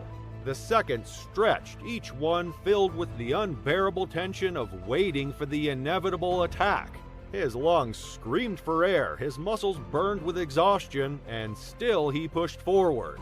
He braced himself, expecting the sudden searing pain of teeth sinking into his flesh. Any moment now, the pull of a predator's grip, the violent thrashing of death. But somehow, miraculously, it never came. His fingers scraped against rock, and he latched on, hauling himself onto the jagged shoreline. Coughing, shaking, barely able to believe he had made it, he turned just in time to see the car disappear beneath the surface. The sea swallowed it whole, leaving behind only ripples and red-tinged foam. Below, the sharks remained in a frenzy, their sleek bodies twisting and churning as they followed the car into the depths. Even as the wreck vanished, the water roiled with their frenzied movements. When emergency services finally reached him, the man was rushed to the hospital, barely able to process the horror he had just survived. His injuries were severe. A deep wound to his head, a strained neck, and the numbing grip of shock that would not release him for days. But he lived. He was the only one who did. His survival, however, came at a devastating cost. His friends were gone, taken in a brutal and merciless attack that no one could have foreseen. The horror of that day would haunt him forever, a nightmare that played on a loop in his mind. Over the years, Sydney Harbor had been the site of numerous shark attacks, its dark waters home to predators that ruled the depths. The exact species responsible for the attack was never confirmed, though experts suspected it was the work of bull sharks, one of the few species known to hunt in coordinated groups. It serves as a grim reminder. The moment we step into the ocean, we're no longer at the top of the food chain. We're at their mercy. It's not just Australia, though. A few decades later, two surfers in South Africa, blissfully unaware of the dangerous waters, became shark food. In July 1994, the waters off South Africa's coastline had become a hunting ground. Unbeknownst to swimmers and surfers, sharks had been drawn closer to shore in recent weeks, following migrating fish, seals, and the seasonal calving of southern right and humpback whales. The presence of these apex predators wasn't immediately obvious until it was too late. On Saturday, July 9, 1994, two friends, Bruce Corby and Andrew Carter, headed to Nahoon Reef, one of the Eastern Cape's most renowned surf spots. The area, known for hosting international competitions, boasted near-perfect conditions that day. Powerful rolling waves, a light breeze, and warm winter temperatures. For experienced surfers like Bruce and Andrew, it was an invitation they couldn't resist. As they pulled their surfboards from the roof of their car, they scanned the ocean. The sun reflected off the surface, the waves cresting at nearly 6.5 feet high. Other surfers were already in the water, carving through the swells. Strapping their leashes to their ankles, Bruce and Andrew paddled out about 220 yards, just beyond the breakers. Below them, the reef created a perfect foundation for the rising waves, the water shifting between 8 and 12 feet deep. They caught wave after wave, their bodies moving with ease, completely unaware of what lurked beneath. After surfing for about half an hour, Andrew Carter felt a sudden violent impact from behind. Even before he turned to look, he knew it could only be one thing: a shark. As he twisted around, he came face to face with a massive great white, nearly 12 feet long. A surge of terror gripped him, but there was no time to think. The shark's jaws clamped around his leg, the force crushing his bones and shredding flesh in a single bite. At first, shock and adrenaline dulled the pain, but the sheer pressure of the attack was unbearable. He let out a desperate scream. The the water around him turning red as he thrashed in the shark's grip. A nearby surfer, seeing the chaos unfold, panicked and paddled frantically toward shore, leaving Andrew alone to fight for his life. The shark continued its attack, trying to pull Andrew off his board, but he clung to it with every ounce of strength he had. Just when it seemed like he would be dragged under, the predator loosened its grip. Andrew acted fast, shoving his board into the shark's mouth as it lunged again. The great white snapped down, thrashing its powerful head from side to side, momentarily distracted. Taking his only chance, Andrew swam with everything he had, but the shore was still agonizingly far. He knew he couldn't outswim the shark. A quick glance back sent a fresh wave of terror through him. The shark had released the board and disappeared below the surface. It was circling, preparing for another attack. In desperation, he scrambled back onto his board, knowing it was his only chance. John Bourne, another surfer, had seen the horrific scene unfold and rushed toward Andrew. Amidst the swirling blood in the water, John spotted an oncoming wave, their only hope. He shouted at Andrew to catch it. Incredibly, the 6-foot swell lifted Andrew up and carried him toward the shore, pushing him away from the shark's reach. His leg was barely attached, but he focused on nothing but survival, praying that the wave would take him all the way in. He refused to look back, terrified that the shark was still following. Finally, he reached the shore, collapsing in agony. Screaming for help, Andrew barely clung to consciousness. 2 girls sunbathing nearby sprinted toward him, dragging him out of the surf and onto the sand. They worked frantically to slow the bleeding, using one of their tops as a tourniquet. His leg was nearly severed, hanging on by just a few inches of flesh. As his vision blurred, darkness crept in. He could hear muffled voices, feel his body growing cold. In those moments, he thought about his family, his friends, and whether this would be the end. But paramedics arrived just in time, racing to stabilize him before rushing him to the hospital. Though he had survived, his nightmare was far from over, and the shark wasn't finished. While Andrew was lucky enough to catch the wave and get hauled out of the water, Bruce was still struggling to paddle to shore. And moments after letting Andrew go, the great white launched itself toward his friend Bruce Corby. Without warning, the beast struck, its jaws clamping down on Bruce's leg with terrifying force. He barely had time to cry out before he was yanked from his surfboard and dragged under. The impact knocked the air from his lungs, and the immense pressure around his leg was unbearable. Then, in a sickening instant, the shark's jaws closed tighter, and his right leg was completely severed just above the knee. Freed from the predator's grip, Bruce kicked desperately, fighting his way to the surface. He gasped for air, blood pouring into the water around him. The shark, meanwhile, continued to attack his surfboard, thrashing violently.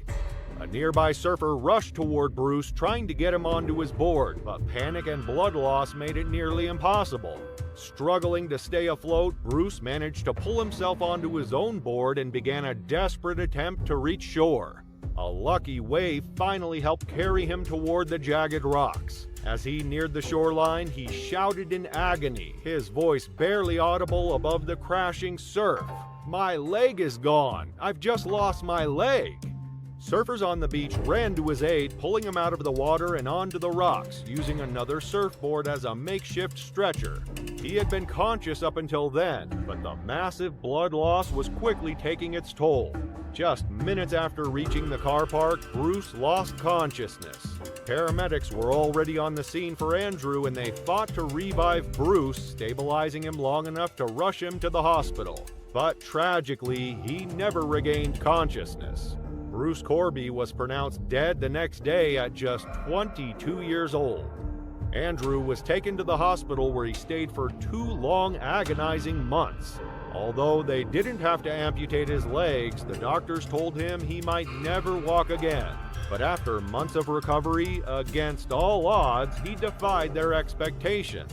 He learned to walk. In the aftermath of the attack, once fully healed, Andrew left South Africa, moving to the UK for more therapy and respite. The memories of that fateful day never left him, but he defied all odds. Not only did he learn to walk, but he even returned to surfing off the southwest coast of Britain. To this day, he still keeps the surfboard from that day, stained with blood and marked with a massive bite out of its side. It serves as a chilling reminder that no matter how skilled a surfer might be, in the eyes of a shark, they are still prey. Shark attacks have long been debated. Were they cases of mistaken identity? Were humans just an accidental meal in the eyes of these apex predators? In most cases, sharks bite once and then swim away, realizing that humans are not their natural prey. But this attack had been different. This shark had shown no hesitation, no mercy. It had struck twice, aggressively, relentlessly. First Andrew, then Bruce. It hadn't been an accident. It had been a calculated assault. Bruce Corby's death served as a chilling reminder of the raw, untamed power of the ocean. It was October 3rd, 2013, and the water surrounding Guadalupe Island, Mexico, pulsed with equal measures of life and death. This remote volcanic outcrop, positioned 150 miles off the Baja California coast, had achieved worldwide recognition as Earth's premier great white shark research destination. Crystal clear water provided perfect visibility for studying massive predators, but also ensured that every movement, every mistake remained clearly visible to the sharks prowling below. Sarah Martinez had envisioned this moment throughout her academic career. At 22, this dedicated marine biology graduate student from UC San Diego was developing her master's thesis on great white shark feeding behaviors and social hierarchies. She had persuaded her thesis advisor, Dr. Robert Chen, to approve solo research at Guadalupe Island, arguing that undisturbed conditions were essential for collecting accurate behavioral data. Sarah embodied brilliance, determination, and absolute fearlessness regarding marine research. She had invested countless hours studying great white behavior through video footage and academic literature, convinced that her scientific approach and meticulous methodology would ensure safety even in the most perilous conditions. Her thesis research represented groundbreaking work, attempting to document how great whites communicated and established dominance hierarchies around feeding sites. The research station at Guadalupe Island operated as a small, austere facility utilized by scientists worldwide for studying great white sharks in their natural environment. Sarah had arrived alone, carrying sophisticated underwater cameras, water sampling equipment, and detailed behavioral observation charts. She planned a week-long data collection expedition that would establish her thesis foundation. Guadalupe Island's great whites rank among the world's largest specimens, with individuals reaching lengths exceeding 20 feet and weights surpassing 6,000 pounds. The island's abundant seal colonies provide concentrated prey sources, creating dense populations of massive predators that have developed cooperative hunting strategies and complex social structures. During peak feeding seasons, water surrounding the island can harbor dozens of great whites, all competing for identical, limited food resources. Sarah's initial 3 days had yielded incredible productivity. She had documented several large great whites, including a massive 18-foot female she nicknamed Scarface due to her distinctive head markings. Sarah had been observing sharks from the research boat's safety, using underwater cameras and hydrophones to record behavior without direct interaction. On her 4th day, Sarah made a fateful decision. She had observed apparent feeding behavior near the main seal colony and wanted to collect water samples while taking direct measurements of the feeding site. The scientific opportunity appeared too valuable to abandon, and Sarah convinced herself that her careful, methodical approach would minimize risk. Sarah selected an area directly adjacent to the island's largest seal colony, where hundreds of elephant seals and sea lions gathered during pupping season. The water was stained crimson with blood from recent kills, and the surface was littered with seal carcasses and feeding debris. This represented exactly the active feeding site Sarah required for her research, and precisely the location where great whites would display maximum aggression and territorial behavior. Sarah entered the water alone, wearing a black wetsuit while carrying sampling equipment and underwater cameras. She had planned to work rapidly, collecting water samples and measurements before returning to the research boat's safety. She remained unaware that her black wetsuit and swimming movements made her virtually indistinguishable from a wounded seal to the massive predators hunting in the area. A 16-foot female great white had been patrolling the feeding site, having recently killed a large elephant seal and establishing dominance over prime hunting territory. The massive shark detected Sarah's presence immediately, using her lateral line system to sense electrical impulses generated by Sarah's heartbeat and muscle contractions. Sarah focused entirely on the scientific work, collecting water samples and photographing the feeding site while completely unaware of the massive predator approaching from below. She had been in the water less than 10 minutes when the great white attacked with devastating force. The shark rose from the depths like a missile, massive jaws opening wide as she breached the surface with explosive power. Sarah was lifted completely from the water, her body disappearing into the great white's cavernous mouth as teeth closed around her torso with crushing force. The attack concluded swiftly and finally. The great white's bite force, exceeding 4,000 pounds per square inch, crushed Sarah's ribs and severed her spine instantly. Research equipment scattered across the water's surface as the massive shark shook her violently before diving beneath the surface with her body. Sarah's research boat was discovered drifting empty hours later by a Mexican Navy patrol vessel conducting routine island surveillance. Her scientific equipment floated on the surface. Waterproof cameras, sampling bottles, and data sheets documenting her final observations of the very predators that had claimed her life. The search for Sarah's body continued for 5 days, involving multiple vessels, dive teams, and underwater cameras. The 16-foot great white had carried her remains into deeper water surrounding Guadalupe Island, where they would never be recovered. Only blood-stained water and Sarah's scattered research equipment provided evidence of the attack. Mexican authorities conducted a thorough investigation and ruled Sarah's death an accidental drowning during shark attack. No negligence was found regarding the research station or her university, but new safety protocols were immediately implemented, requiring all solo researchers to work with safety divers and maintain constant radio contact with shore-based support teams.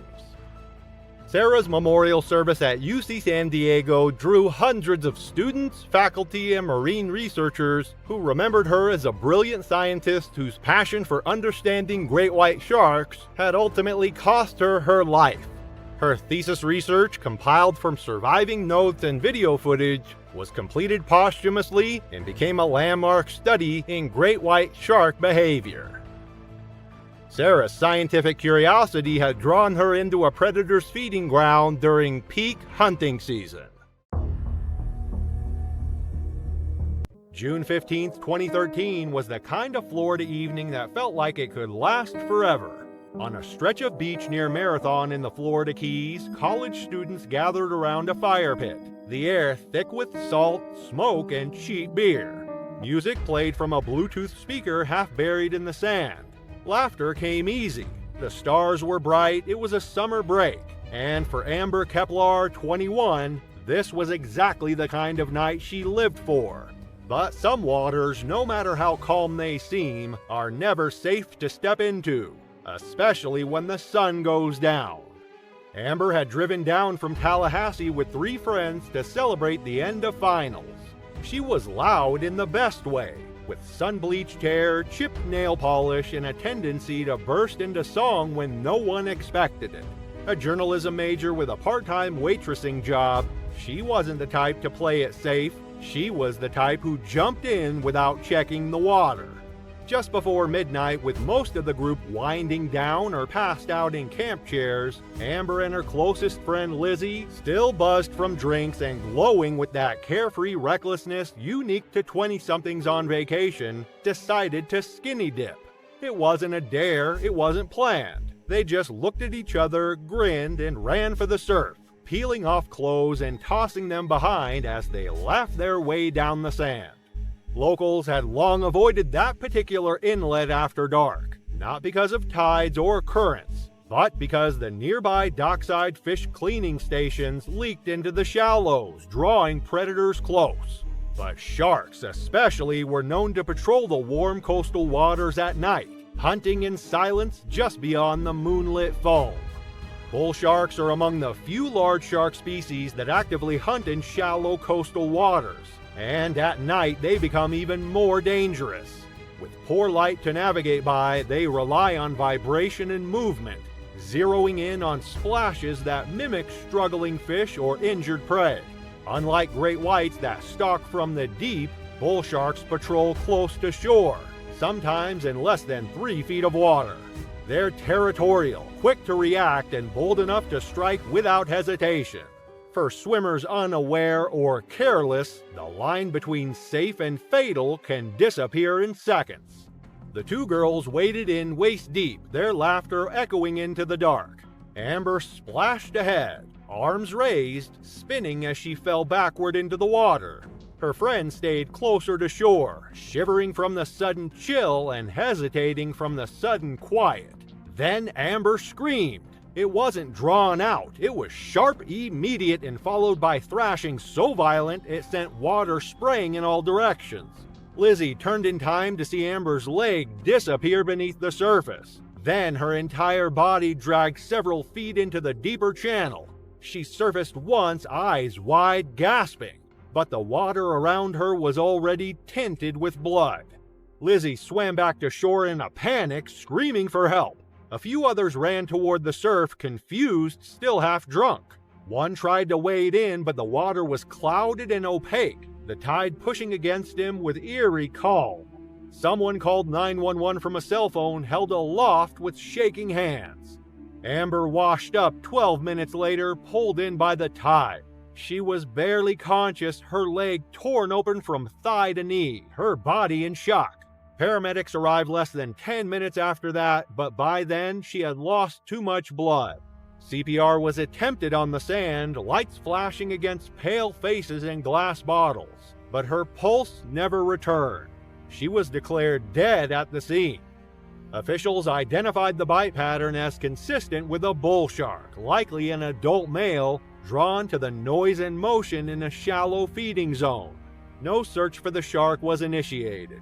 The beach was temporarily closed and additional warning signs were installed along the access path. Local anglers had reported frequent shark presence for weeks prior, but without a specific threat, no formal action had been taken. Amber's friends packed up the next morning and drove home in silence. Her family held a small memorial at a marina near their home in Clearwater, where she'd grown up learning to swim, dive, and push boundaries just enough to keep life interesting. She was remembered for her laugh, her boldness, and her habit of diving in without always checking how deep the water was. The beach reopened, the fire pit was cleaned, the tide rolled on like nothing had happened. But for the people who were there that night, it wasn't the shark they remembered, it was the decision. One that never should have been made. It was a warm May morning in 2019 when Thomas Smiley, 65, walked down the beach toward the water at Kapali Beach Park on the western shore of Maui. For the past 14 years, this had been a place of retreat for Thomas and his wife Gail, a sanctuary where they would recharge and reflect. It had been a tradition for them, and now, in his early retirement, Thomas had planned to spend more time enjoying the things he loved, his family, his hobbies, and the serene shores of Hawaii. Thomas had retired just the year before from his successful career as an optometrist, having owned practices in Roseville and Sacramento. But retirement wasn't just about the rest, it was about living life to the fullest. spending more time with his family and pursuing his passions. He'd always been the adventurous type, an antique and muscle car enthusiast, a member of the Sports Car Club of America, and a vintage stock car racer. In fact, just 2 weeks away, he was due to race his prized 1965 Corvette in an advanced pro class on tracks across Northern California. But today, he was looking forward to his last swim before returning to California the following day. Thomas was highly accomplished, having earned an undergraduate degree in cell biology from UCLA and a doctorate in optometry from UC Berkeley. His intellectual pursuits had always been matched by his thirst for adventure. Whether it was racing cars, scuba diving, or swimming in the Pacific, Thomas embraced every opportunity with enthusiasm. This day, however, would take a tragic turn. It was 9 a.m. when he waded into the water alone. Gail, as always, was content to watch from the shore, where the sun warmed the sand and the waves whispered softly. She had no inkling that this would be the last time she would see Thomas alive. Kapali Beach was a picturesque stretch of coastline, with clear turquoise waters that shimmered under the morning sun. But beneath the surface, hidden from the sun's rays, a silent threat was approaching. A tiger shark, one of the largest and most aggressive species of sharks, its movements being tracked by the Department of Land and Natural Resources. Authorities were aware of the predator's presence, but there were no warning signs posted, and tourists continued to enter the water without hesitation. The shark, a 15-foot beast weighing over 1,000 pounds, had been swimming along the shore for hours undisturbed. Thomas, unaware of the danger beneath him, swam parallel to the shore about 60 yards out. He was an experienced swimmer accustomed to the ocean, a man who had spent decades in the water without incident. But as he moved through the calm waters, a shadow began to loom behind him. The tiger shark, drawn to the movement, circled slowly, its massive body cutting through the water with precision. Without warning, the shark lunged. Its massive teeth sank into Thomas's left leg, the sheer force of the bite dragging him beneath the surface. The pain was immediate, excruciating. Thomas knew exactly what was happening. The shark had attacked, but the fight for his life had only just begun. Gail, who had been enjoying the morning from the lanai, heard a commotion. She looked out across the ocean where she saw people pointing and gesturing. There was someone struggling in the water, thrashing around. Her heart skipped a beat. Was it Thomas? She watched for a moment, confused. It wasn't like him to struggle in the water. Thomas was a strong swimmer, confident in the ocean's embrace. But something wasn't right. The man in the water was flailing, his body convulsing in a way that didn't seem natural. Gail's worry deepened. On the shore, bystanders stared helplessly as Thomas fought to make it back to safety. The water around him turned red, clouded with blood as he struggled to stay afloat. He was losing strength, his movements slowing, the attack taking its toll. Witnesses on the beach could only watch in horror as Thomas, his leg mangled, attempted to swim toward the shore, but with every stroke it seemed like he was sinking further. The life-saving jet ski had been scrambled late, too late to intervene before the worst had already happened. By the time the police rescue unit arrived on the watercraft, Thomas was unresponsive, his body barely moving. The shark had retreated, disappearing beneath the surface.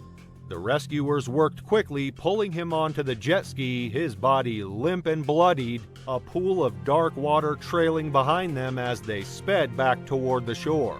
Gail stood frozen on the beach, her gaze fixed on the water. The moment the rescuers reached the shore and pulled Thomas's lifeless body from the jet ski, her heart stopped. She knew, without seeing his face, that it was him. It was Thomas. His swimsuit, his build, everything confirmed her worst fear. She ran to him, crying out as she dropped to his side. He was pale, unresponsive. The love of her life, the man she had been inseparable from for over 40 years, was gone. Despite attempts at CPR, it was too late. Thomas's injuries were catastrophic. His left leg severed below the knee, his wrist shredded from fighting off the shark. He had bled out, losing too much blood to survive. The attack came without warning, no signs, no barricades. Thomas, a man who had faced life's challenges with vigor, was caught off guard in the wrong place at the wrong time. His death sent shockwaves through his family. A man who lived for adventure and loved his family deeply, Thomas left behind 3 children and 6 grandchildren, who now mourned his loss. Gail, his wife of 42 years, was left to navigate life without him. Though she didn't blame officials, Gail knew that had they been informed of the shark's presence, Thomas would have stayed on shore. Hawaii averages about 20 shark attacks a year, but Thomas's was the first fatal one since 2015 and the 6th of the year. Some linked the rise in attacks to climate change, but for Gail, none of that mattered. Her world had changed in an instant, and now she would have to move forward without him. The evening of October 15, 2016 brought perfect conditions to the Pacific Ocean, 85 miles off the coast of Monterey Bay, California. A gentle breeze carried the salt air across calm seas, while the full moon cast a silver pathway across the water's surface. For most passengers aboard the luxury cruise liner, it was the kind of romantic evening that made anniversary celebrations unforgettable. Elena Rodriguez, 34, stood on the balcony of her 7th deck suite, mesmerized by the moonlit ocean stretching endlessly in all directions.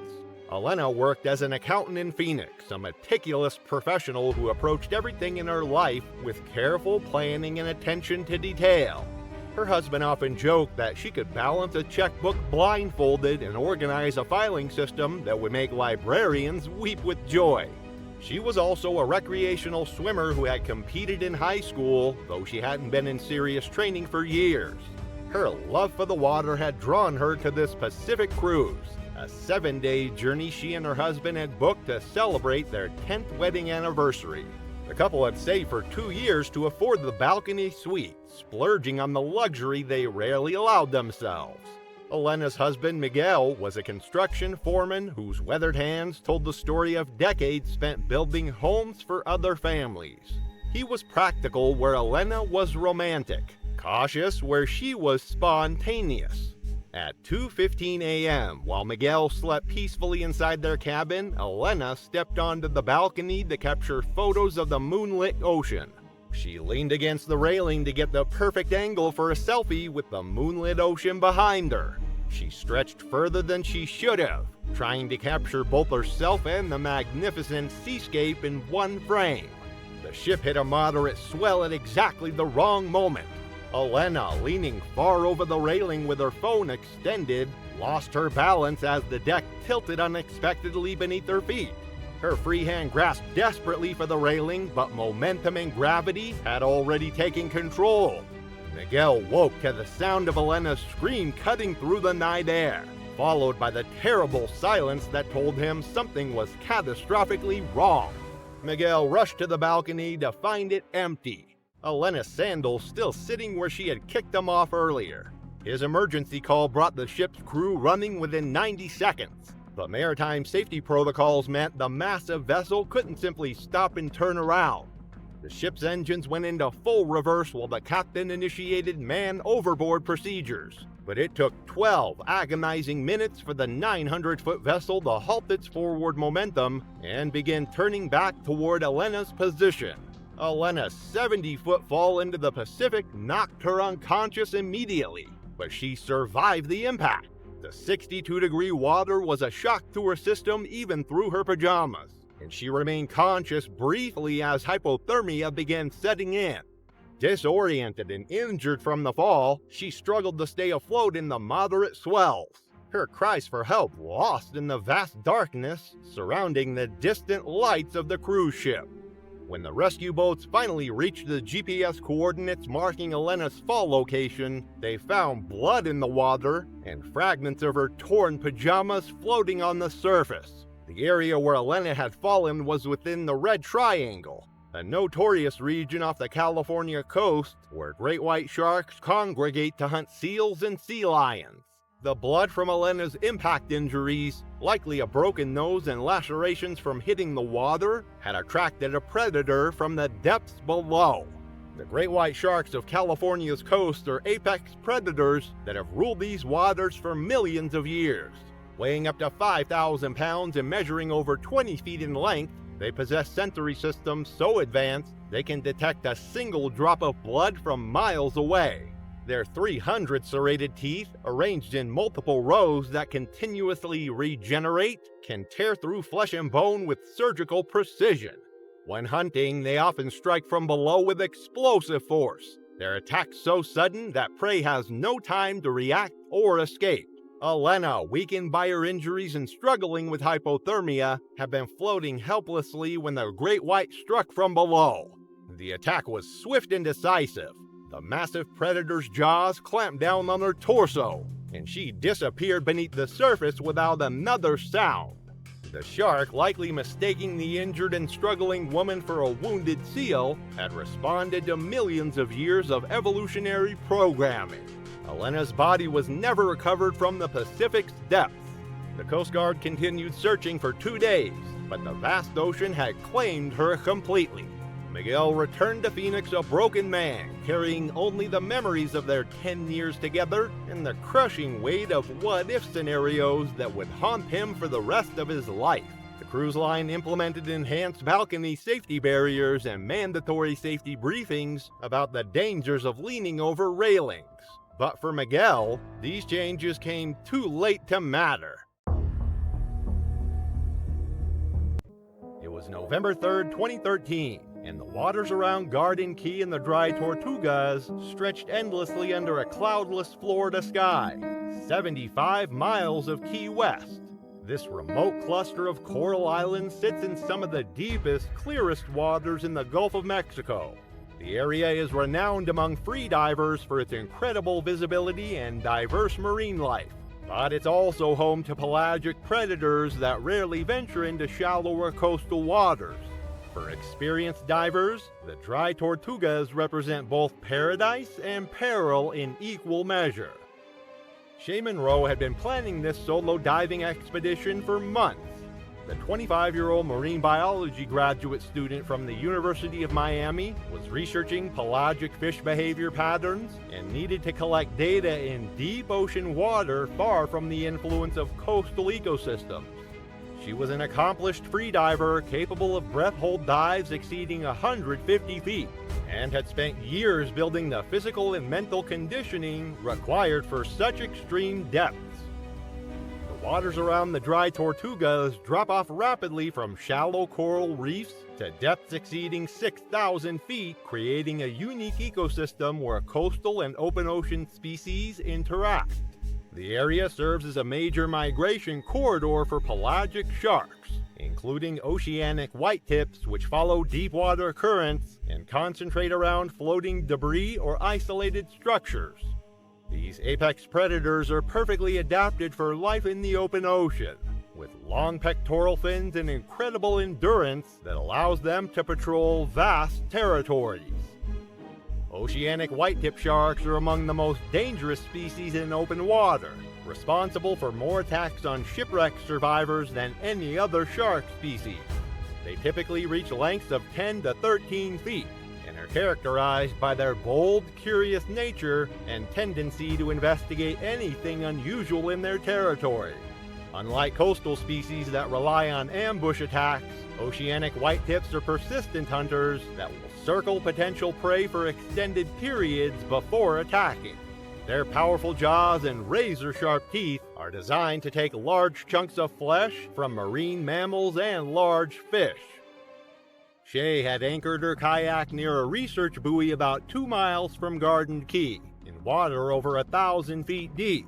She'd already completed 2 successful dives to depths of 120 and 140 feet, collecting water samples and photographing fish species for her research. Her bright yellow monofin and streamlined wetsuit made her highly visible in the clear water, which was both a safety feature and, unknown to her, an attractant for curious predators. On her third dive, Shay descended past her usual limits, reaching depths approaching 160 feet as she followed a school of yellowfin tuna toward a thermocene layer. Her dive computer showed she'd been underwater for nearly 3 minutes when she reached maximum depth, well beyond recreational diving limits but within her trained capabilities. The water around her was an incredible deep blue, with visibility extending to over 200 feet in every direction. What Shay didn't see was the oceanic white-tip shark that had been tracking her movements from below. The 12-foot predator had been drawn by the unusual sight of a lone human in deep water, circling at a distance while assessing this potential prey. As Shay began her ascent, kicking powerfully with her monofin, the shark moved closer, its curiosity turning to predatory interest. The attack came without warning as Shay passed through 100 feet on her way to the surface. The oceanic white-tip struck from the side with devastating force, its jaws clamping down on her torso just below the ribcage.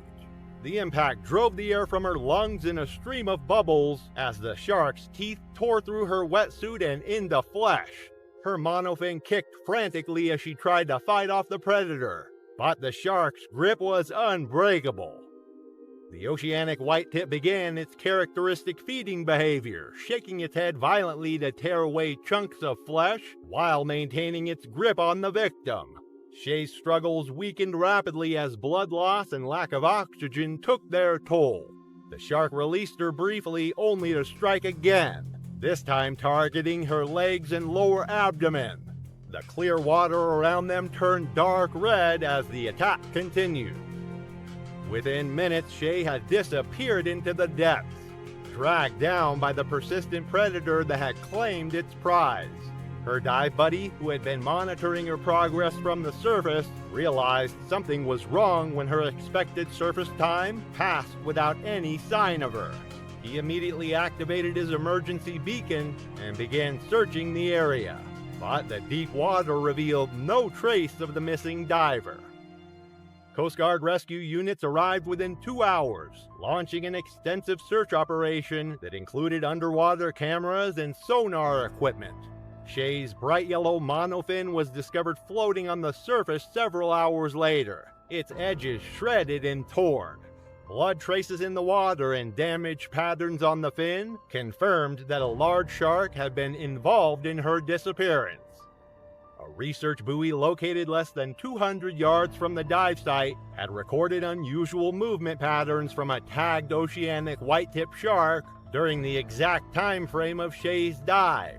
The data showed the shark had made rapid vertical movements consistent with an attack and feeding behavior, providing scientific evidence of what had occurred in the deep water. After 2 weeks of intensive searching, authorities officially declared Shay's disappearance a presumed fatal shark attack. Her family requested that no underwater footage from the search operation be released to the public, and marine research facilities used the incident to study oceanic white-tip behavior patterns in the Gulf of Mexico. Shay's death highlighted the unique risks faced by technical divers in open ocean environments, where help is far away and apex predators rule their domain.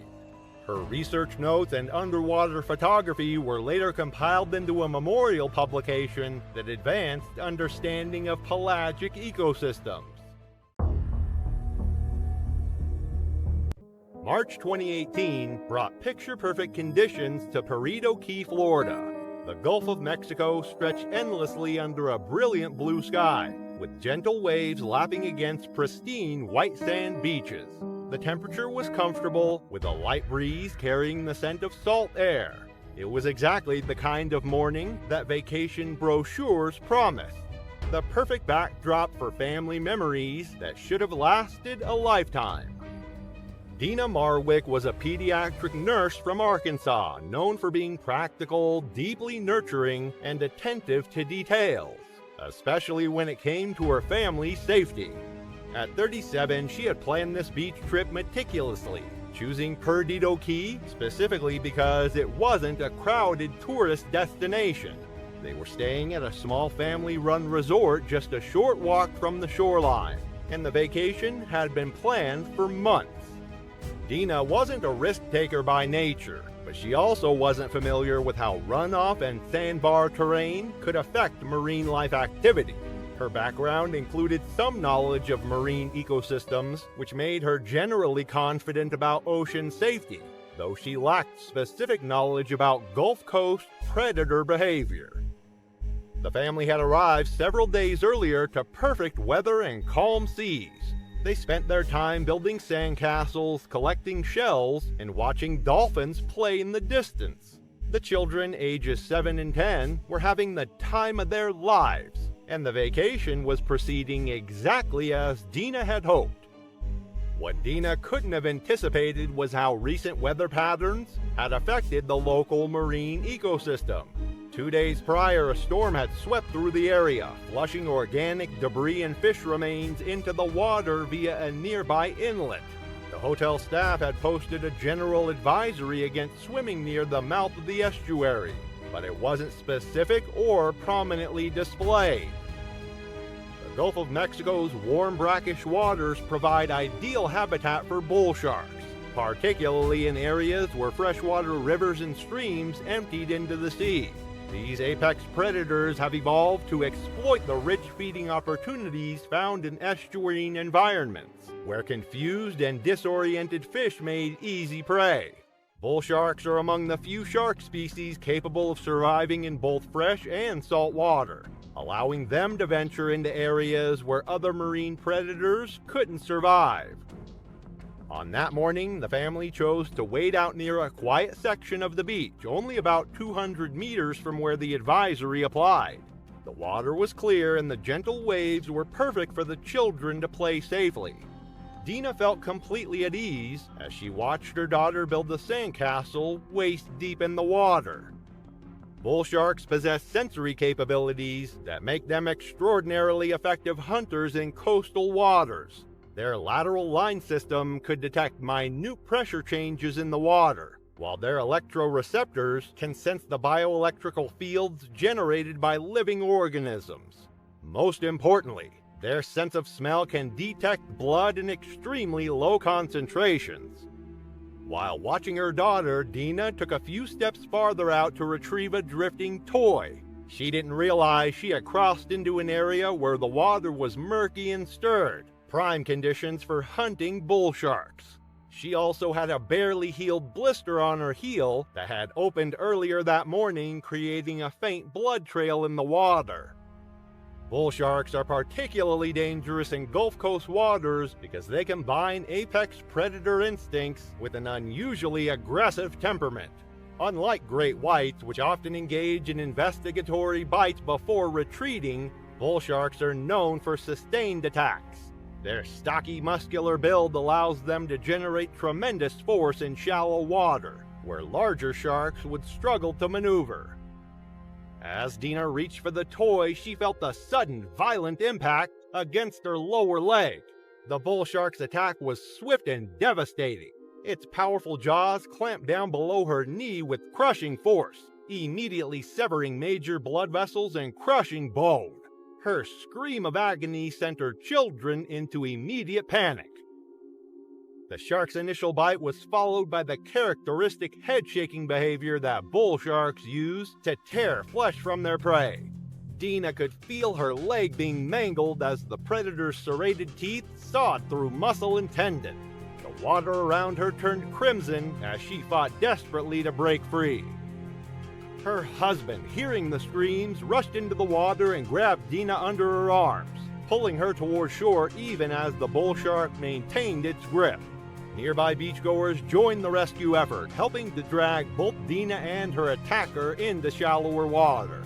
The shark finally released its hold and disappeared back into deeper water. Despite immediate pressure being applied to her wounds and quick emergency response, Dina's injuries were too severe. The bull shark had severed her femoral artery, and the massive blood loss caused her to lose consciousness within minutes. She was pronounced dead en route to the hospital. The investigation revealed that the bull shark responsible for the attack was likely a juvenile that had been drawn to the area by the post-storm conditions. Marine biologists noted that the combination of organic runoff, murky water, and the presence of bait fish had created ideal hunting conditions. The small amount of blood from Dina's minor cut had provided the final attractant that drew the shark to her location. The morning of April 12, 2013 brought typical spring conditions to the waters 8 miles west of Farallon Islands, California. The water was characteristically cold for Northern California, hovering around 58 degrees Fahrenheit with moderate swells rolling in from the northwest. For most recreational divers, these conditions would be challenging.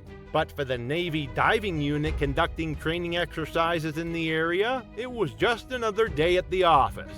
Sergeant Daniel Walsh, 26, checked his equipment one final time as he prepared for what should have been a routine underwater navigation exercise. Daniel's 3 years of Navy diving experience included over 150 training dives in locations ranging from the warm, clear waters of the Caribbean to the frigid, murky conditions of the North Atlantic. He had participated in ship hull inspections, underwater construction projects, and search and recovery operations that tested both his technical skills and his ability to work effectively under extreme stress. His dive logs read like a catalog of challenging conditions and successful missions. His colleagues respected his technical skills and his ability to remain calm under pressure, qualities that have made him a natural leader among the younger divers in his unit. The underwater navigation exercise planned for that April morning was considered routine by Navy standards. The exercise was being conducted in an area regularly used for Navy training, chosen for its consistent depth and relatively predictable conditions. What the training unit didn't know was that the area had recently become a feeding ground for elephant seals, massive marine mammals that were in the midst of their annual migration along the California coast. These seals created exactly the kind of marine activity that attracted the region's apex predators. Great white sharks in this region are among the largest and most aggressive of their species, with some individuals reaching lengths of over 20 feet and weights exceeding 5,000 pounds. Their hunting strategy typically involves attacking from below with explosive force, often launching their massive bodies completely out of the water. At 9:45 a.m., Daniel began his descent for the navigation exercise, following standard procedures that had been refined through years of military diving operations. His primary air supply was functioning normally, and his backup regulator had been tested according to protocol. 25 minutes into the dive, Daniel's primary regulator began delivering inconsistent airflow, a potentially dangerous malfunction that required immediate attention.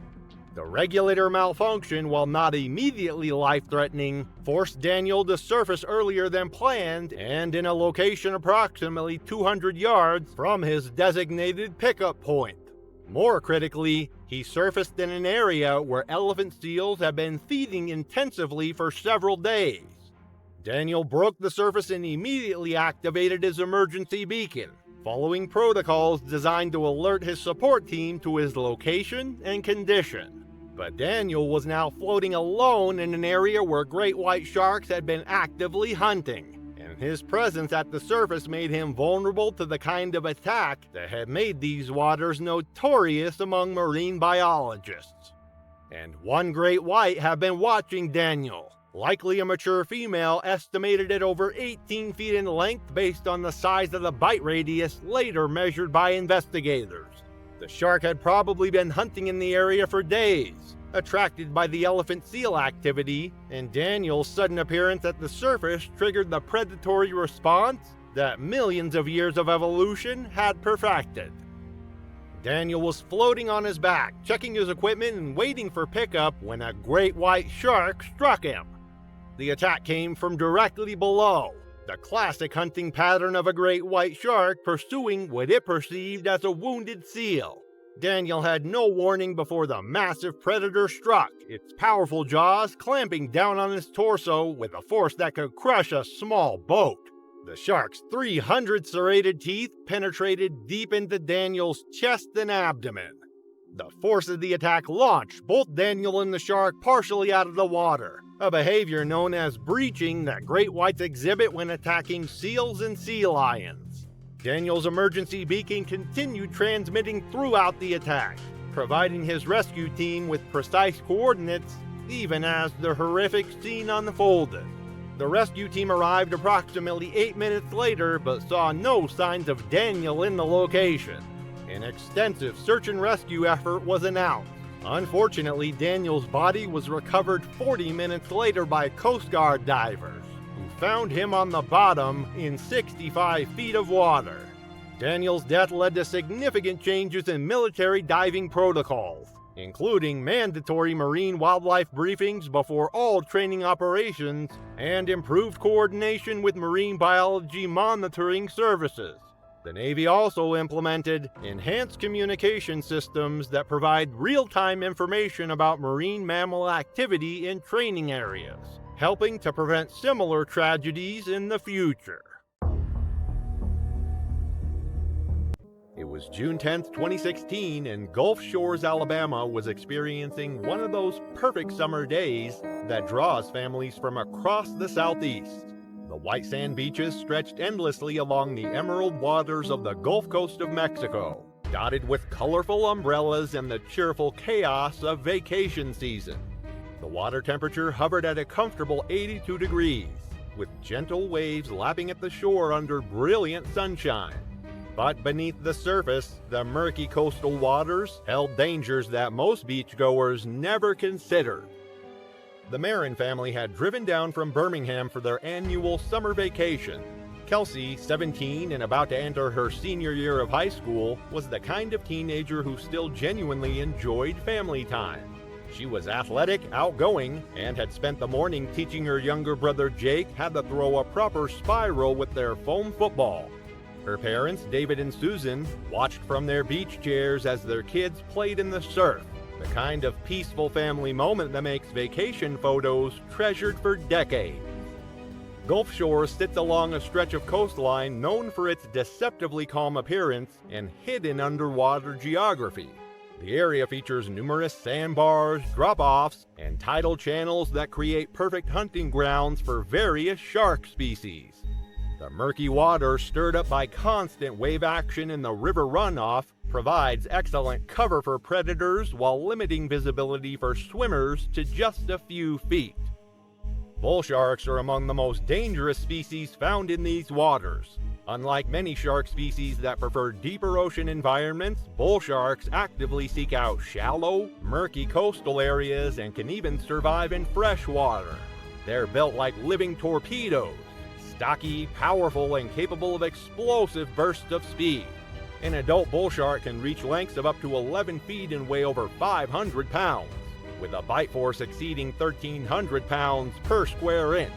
Their hunting strategy relies on ambush attacks from below, often in water so shallow that victims never expect danger. The family had been playing frisbee for about 20 minutes, with Kelsey and Jake standing in waist-deep water about 30 yards from shore. The game was light-hearted and competitive, with plenty of laughter as errant throws sent the disc sailing over heads or skipping across the waves. David had just made a particularly wild throw that sent the frisbee spinning toward deeper water. Kelsey turned to chase after it, her back to the shore, when the Gulf of Mexico exploded around her. The bull shark struck from directly below with devastating force. Its massive jaws clamped down around Kelsey's torso, just below her rib cage, with a sickening crunch that Jake heard even over the sound of the waves. The impact lifted her completely out of the water for a split second before both girl and shark disappeared beneath the surface in a violent thrash of foam and blood. The attack happened so quickly that Jake initially thought his sister had simply dove under a wave. But the water around where Kelsey had been standing began turning red. Dark crimson spread outward in expanding circles, and pieces of her bright blue swimsuit floated to the surface. Jake screamed for his parent as he frantically searched the churning water, but there was no sign of his sister. The shark had dragged her down and away from the beach, toward the deeper channels where bull sharks typically retreat after an attack. Susan Marin reached the water's edge within seconds, plunging into the surf fully clothed while screaming her daughter's name. Daniel was right behind her, both parents desperately diving beneath the surface in the increasingly bloody water. Other beachgoers formed a human chain, searching frantically, but the murky conditions made it impossible to see more than a few inches below the surface.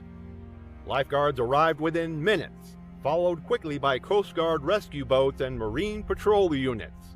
They established a wide search perimeter and deployed underwater cameras, but the strong currents and poor visibility hampered their efforts. After 6 hours of intensive searching, only Kelsey's prescription sunglasses and fragments of her swimsuit had been recovered, scattered across a quarter-mile stretch of coastline. 2 days later, local commercial fishermen working about 3 miles offshore caught a massive bull shark in their nets. The 14-foot female weighed nearly 600 pounds and showed signs of recent feeding. When marine biologists examined the shark's stomach contents, they discovered human tissue, bone fragments, and pieces of fabric that matched Kelsey's swimsuit. DNA testing confirmed the remains belonged to the missing teenager. Following standard protocol for sharks involved in fatal attacks, the animal was euthanized and its remains turned over to marine research facilities. The incident prompted Gulf Shores authorities to increase shark awareness signage along popular beaches and implement new water safety protocols during peak summer months. The Marin family held a private memorial service the following week, requesting that media respect their privacy during their grief. The summer of 2019 brought oppressive heat to the Brazilian coastline. The sun blazed mercilessly over Recife, with temperatures climbing past 90 degrees Fahrenheit before mid-morning. It was the kind of tropical day that drove even locals to seek shade. Yet for one American tourist, the heat would prove to be a catalyst for a fatal decision. Melissa Barron had always been the type of person who trusted her instincts over conventional wisdom. At 33, the Georgia schoolteacher embodied a fierce independence that had carried her through life's challenges. Known for being health-conscious and preferring natural remedies, she often chose walking over air-conditioned transport and trusted her judgment when it came to nature. This trip to Brazil represented a fresh start for Melissa. She had been drawn to Recife for its authentic Brazilian culture, away from the typical tourist destinations. Her cautious nature served her well in most aspects of life, but she sometimes trusted her instincts over local warnings when it came to natural environments. For several days, she had been exploring the coastline on foot, covering miles each morning before the tropical sun reached its peak intensity. She carried essential oils that she applied regularly, eucalyptus for energy and a custom blend for protection against insects. The eucalyptus oil in particular gave off a strong, distinctive scent. On that sweltering day, Melissa had been walking for over an hour when the heat became overwhelming. The main beach area was crowded with vendors aggressively hawking overpriced shade rentals, exactly the kind of commercialized experience she had come to Brazil to avoid. Spotting a quieter stretch of coastline, Melissa made a decision that would cost her everything. The area was marked with red flags fluttering in the ocean breeze, but the Portuguese warnings were incomprehensible to her. The waters off Recife had been home to tiger sharks for millions of years, apex predators that had evolved into nearly perfect killing machines.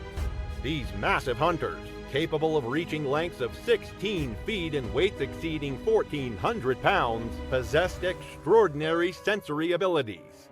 Their electroreceptors could detect the electrical impulses of muscle contractions from considerable distances, while their sense of smell was so acute that they could identify blood in extremely diluted concentrations. Unlike great whites, which preferred deeper waters, tiger sharks are comfortable hunting in shallow coastal areas where humans felt safest. What Melissa didn't know was that recent storms had pushed debris and bait fish toward the shore, creating feeding conditions that had attracted several tiger sharks to the area. The red flags weren't warnings about waves, they were shark advisories that local authorities had posted after recent sightings. As Melissa waded into the warm Atlantic waters and stood waist-deep, slowly splashing water on her overheated arms and chest, she felt a moment of relief from the oppressive heat. The eucalyptus oil she had applied earlier created an unusual scent trail in the water. She was completely unaware that a 9-foot tiger shark had detected both her scent and the rhythmic movement of her arms. The attack came without warning. The tiger shark struck from her side with explosive force, its powerful jaws clamping down on her thigh. Melissa's screams pierced the air as razor-sharp teeth tore through muscle and bone. The impact knocked her off balance, and she found herself being pulled deeper into water that was rapidly turning red. Witnesses on the main beach heard her desperate cries and saw the violent thrashing in the water, but the distance delayed any rescue attempt. Melissa fought desperately, striking at the shark and trying to break free, but the predator's grip only tightened. The tiger shark began shaking its massive head from side to side, a behavior designed to tear away flesh from its prey. The shark dragged Melissa deeper before lifeguards could intervene. By the time emergency responders reached the scene, it was too late. Her body was recovered later, bearing the unmistakable wounds of a tiger shark attack.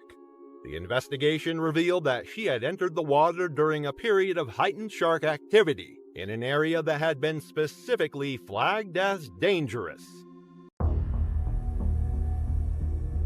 The morning of November 18, 2017 brought perfect conditions to the deep waters 45 miles southeast of Key Largo, Florida. The sun blazed overhead in the cloudless sky, its rays penetrating the crystal clear water to depths that made the ocean floor visible even from the surface. For Marcus Thompson, 39, preparing his gear on the deck of his friend's 28-foot boat, it looked like the perfect day to pursue the large pelagic fish that inhabited the deep blue waters of the Florida Straits.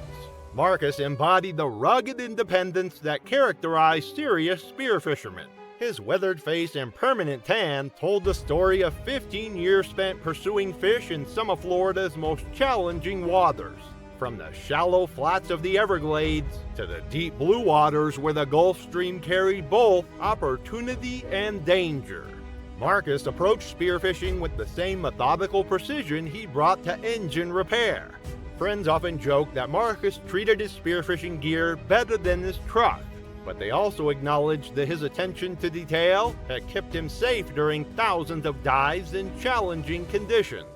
The trip that November morning was meant to be a relaxing weekend adventure with two close friends, both experienced divers who shared Marcus's passion for deep water hunting. The area they chose was known for its abundant marine life, but also for the strong currents that could separate divers from their boat if they weren't careful. At 1:30 p.m., the three friends began their diving rotation, with one person staying on the boat while two dove together, following the buddy system that had kept them safe during years of deep water hunting. The current was stronger than expected, but not dangerous for experienced divers who understood how to work with the water rather than fighting against it. Marcus made several successful dives during the first hour, bringing up smaller fish while scouting for the large amberjack that was the day's primary target. Then he finally spotted a massive amberjack cruising near a coral head in 180 feet of water. His shot was perfect, but the wounded amberjack, instead of dying quickly, began a powerful run that created exactly the kind of blood trail that could attract predators from considerable distances. What Marcus didn't know was that a large bull shark had been patrolling the area, drawn by the abundant bait fish that congregated around the underwater structure. Bull sharks, unlike their oceanic cousins, are comfortable in both shallow and deep waters, and this 9-foot female had been hunting in the area for several days. The blood trail from Marcus's speared fish triggered every predatory instinct the shark possessed. Bull sharks are among the most dangerous shark species to humans. not because of their size, but because of their aggressive nature and their tendency to inhabit the same waters where people fish and dive. These stocky predators possess powerful jaws filled with triangular teeth designed for grabbing and tearing prey, and their broad, flat snouts are packed with sensory organs that make them incredibly effective hunters in murky or deep water. Marcus was at a depth of 40 feet, ascending with his catch, when the bull shark struck. The attack came from his blind spot, the predator having approached from below and behind, while Marcus focused on controlling his struggling catch.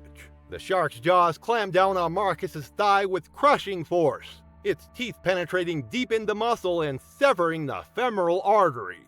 The bull shark, having delivered what was likely an investigative bite, released him and began circling, attracted by the increasing amount of blood in the water.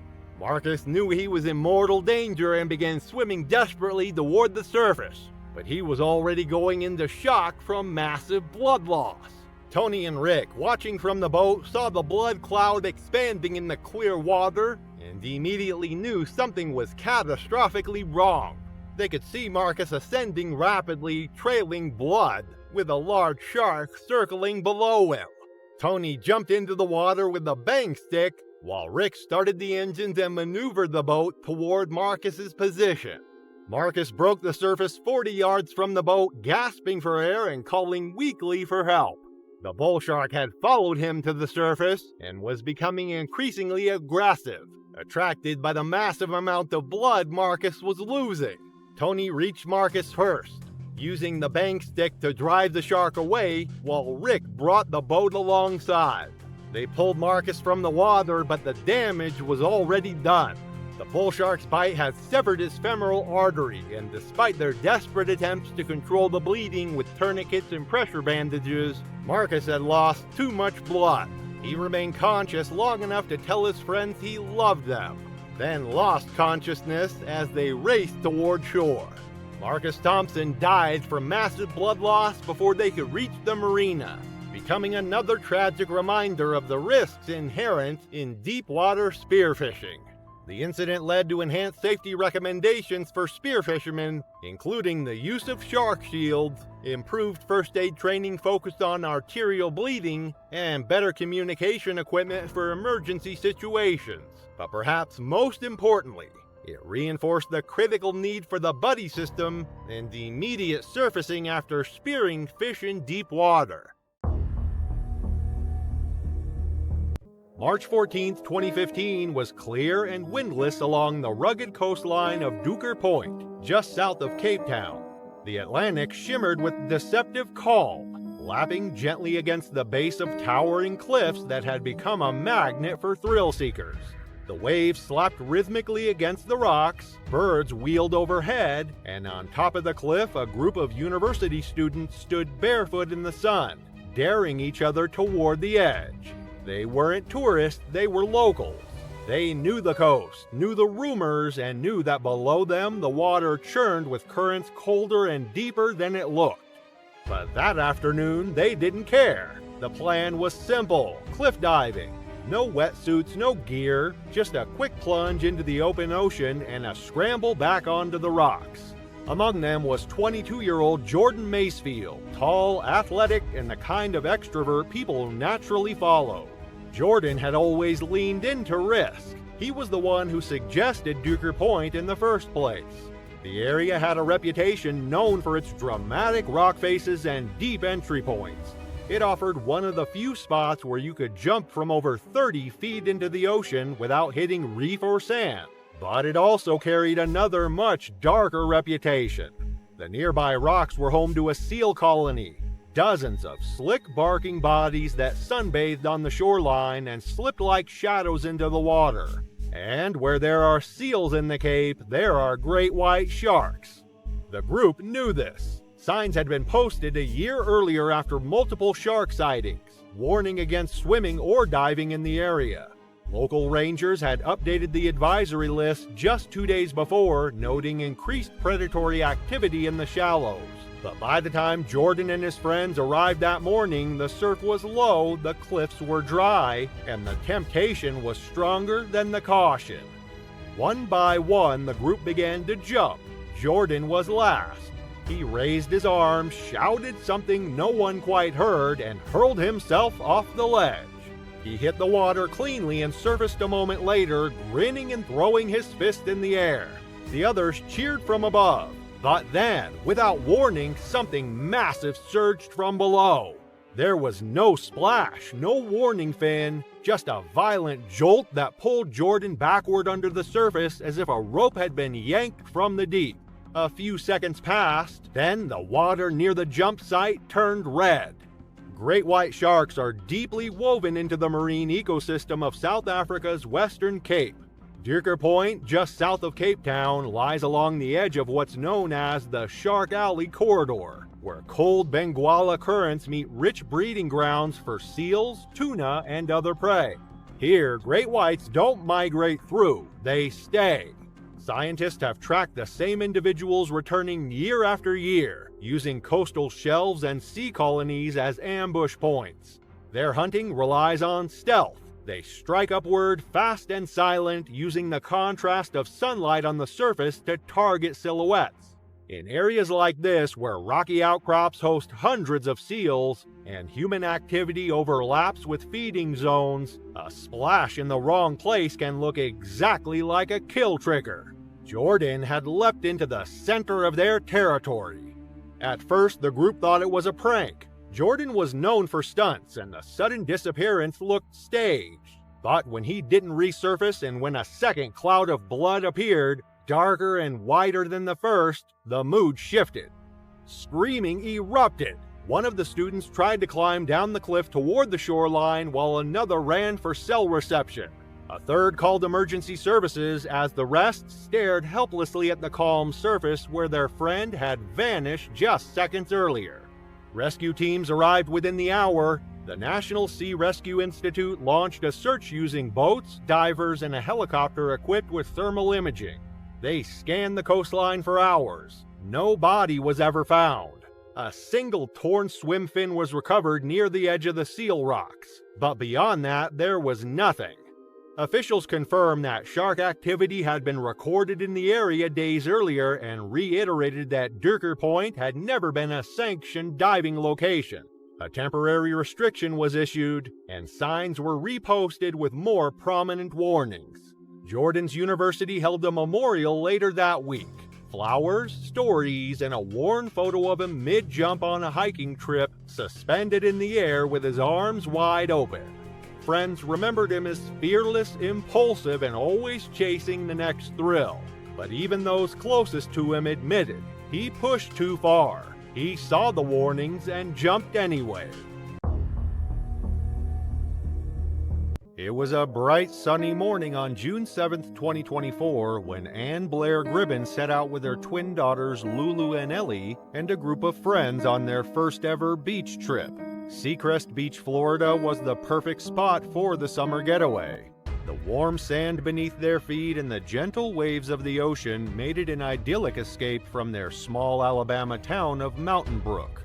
The girls, full of energy and excitement, couldn't wait to immerse themselves in the adventure that lay ahead. The day unfolded with carefree laughter as they played volleyball, swam in the crystal clear waters, and basked in the summer sun. By mid-morning, they decided to explore the deeper waters around the first and second sandbars. Armed with a boogie board and a hot pink sparkle float, they ventured into the ocean, laughing and marveling at the marine life, collecting sand dollars as small mementos of their adventure. But as the girls reached the second sandbar, a subtle shift in the water caught their attention. The waves had grown a bit stronger and the once clear water began to take on a murky hue. It was enough to make the group uneasy, but they shrugged off their worries. Their curiosity took the lead, and they swam down to touch the bottom, ensuring the sandbar was safe. The tide shifted, the water murkier still, but they were determined to continue their fun. After a while, Ellie suggested they take a break and head back to the shore. The girls, exhausted from hours of swimming and sun, agreed. They began to make their way back, the soft rhythm of the waves lapping against their legs. But as they swam through the waist-high water, an ominous presence made itself known. Adele, one of their friends, was the first to see it. A shark fin cutting through the water, circling the group. Panic spread like wildfire. Adele screamed, her voice sharp and frantic, alerting the others. Lulu's twin Ellie felt the cold grip of terror, but she instinctively began to swim faster, not looking back to see if the others followed. As she reached the shore, she turned to see the horror unfold. The water, once serene, was now tainted with blood. Lulu, her sister, was still in the water, fighting a relentless predator. A bull shark, its powerful jaws locked tightly around Lulu's arm, dragged her beneath the surface. The 15-year-old thrashed desperately, trying to escape, but the shark was unyielding. It clamped down on her left hand, tearing it away before moving to her right leg. Blood stained the water, dark and shocking, as Lulu struggled to keep her head above water, gasping for air, each breath feeling more like a battle than the one before. Ellie screamed, her voice hoarse with panic. "That's my sister," she cried, her voice trembling as she watched her twin be dragged under. The beachgoers, once blissfully unaware of the looming danger, now scattered in fear.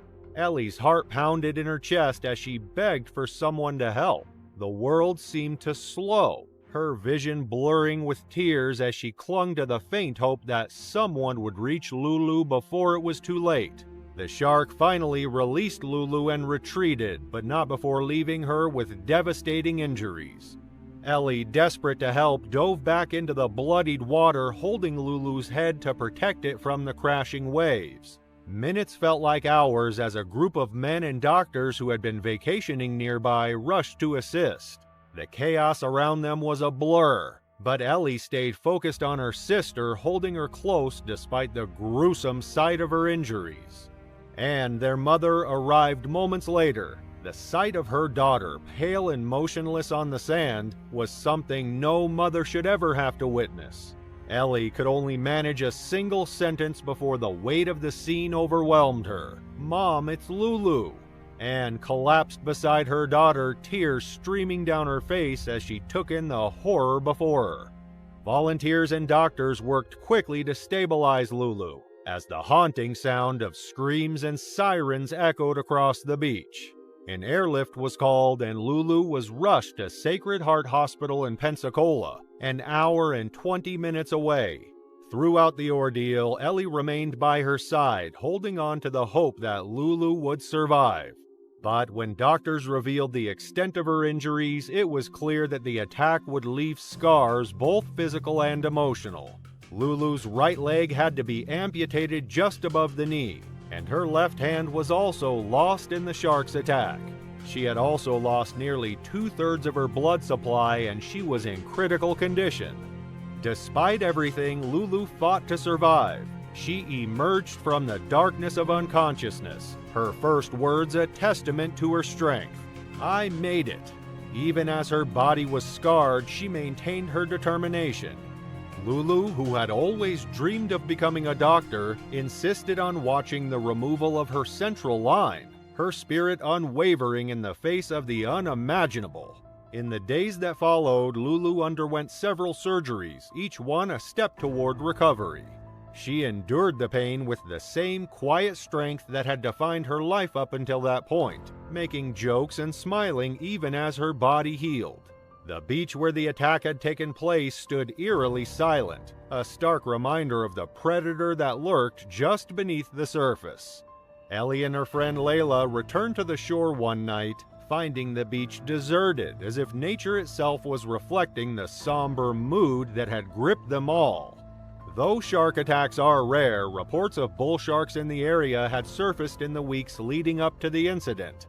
The Bay County Sheriff speculated that the presence of bait fish near the shore might have drawn the shark closer to the sandbar. While many shark bites on humans are believed to be cases of mistaken identity or curiosity, the attack on Lulu served as a chilling reminder of the unpredictability of nature's most dangerous predator. The The morning of August 14, 2014 dawned with deceptive beauty at Ponce Inlet, Florida. The sky blazed with streaks of orange and pink as the sun climbed above the Atlantic horizon, painting the water in brilliant hues that made the ocean look like liquid fire.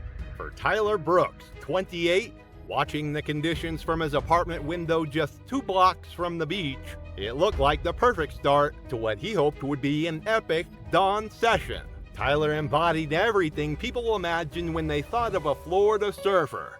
Sun-bleached hair that never seemed to need styling, a perpetual tan that spoke of countless hours in the water, and an easy smile that made them instantly likable to customers at the surf shop where he worked. He had been riding waves along Florida's coast for 12 years, ever since his family moved to New Smyrna Beach when he was 16. What started as a way to fit in at a new school had become his passion, his profession, and his identity. Ponce Inlet had been Tyler's regular morning spot for the past 3 years. The break offered consistent waves and was usually uncrowded during the early hours. Exactly what Tyler preferred for his pre-work sessions.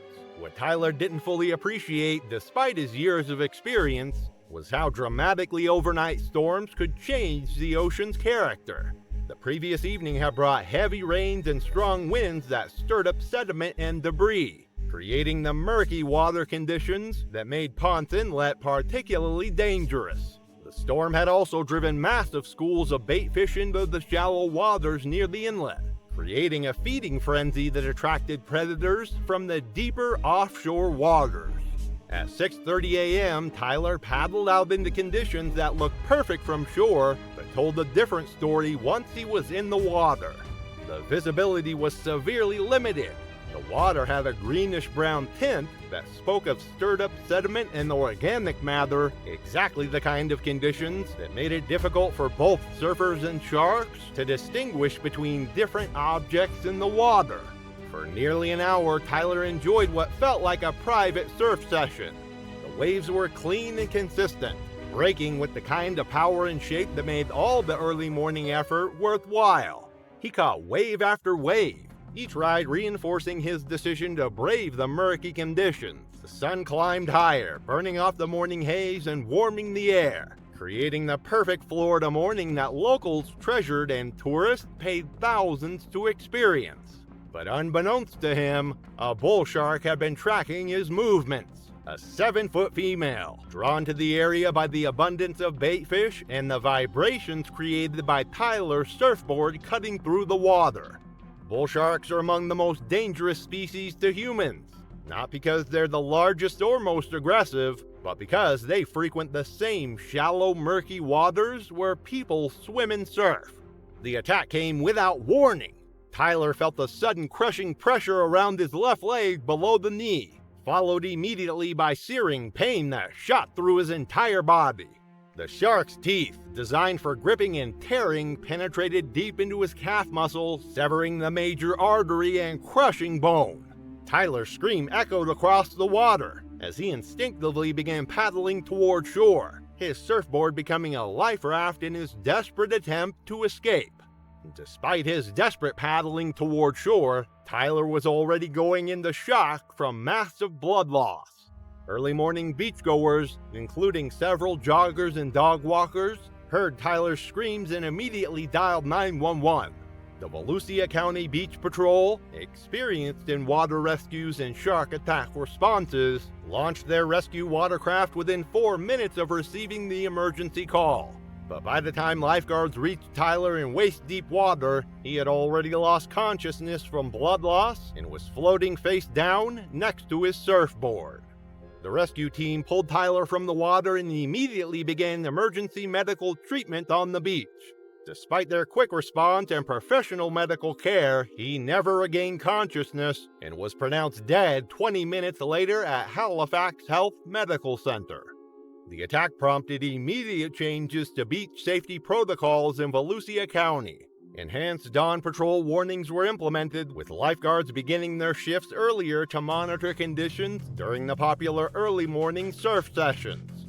Emergency response procedures were also improved. with additional rescue equipment positioned at high-risk locations and faster communication systems installed to reduce response times. February 4th, 2023 was a scorching summer day in North Fremantle, Australia. Like many other teenagers seeking relief from the relentless heat, 16-year-old Stella Berry and her friends decided to cool off at the Swan River, a popular but seemingly safe alternative to the crowded beaches along the western coast. The river, winding through Perth before spilling into the Indian Ocean, was a familiar hangout spot, a place where they could swim, sunbathe, and enjoy the carefree days of youth. That afternoon, the group arrived at their usual spot along the riverbank, where the water was calm and inviting.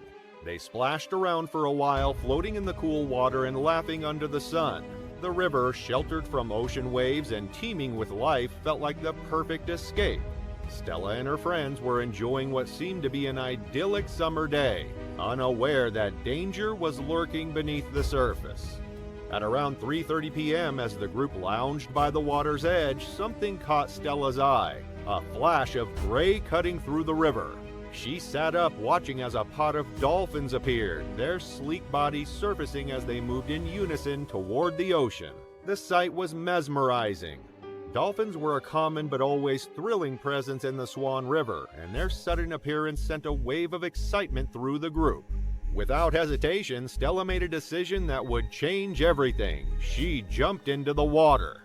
Wanting to get closer to the dolphins, she waded in, paddling toward the pod with a mix of awe and exhilaration. But what she didn't realize was that she wasn't alone in the water. The dolphins had company, a bull shark. Unlike great white sharks, which typically patrol deeper ocean waters, bull sharks have a unique ability that makes them even more dangerous. They can survive in both saltwater and fresh water.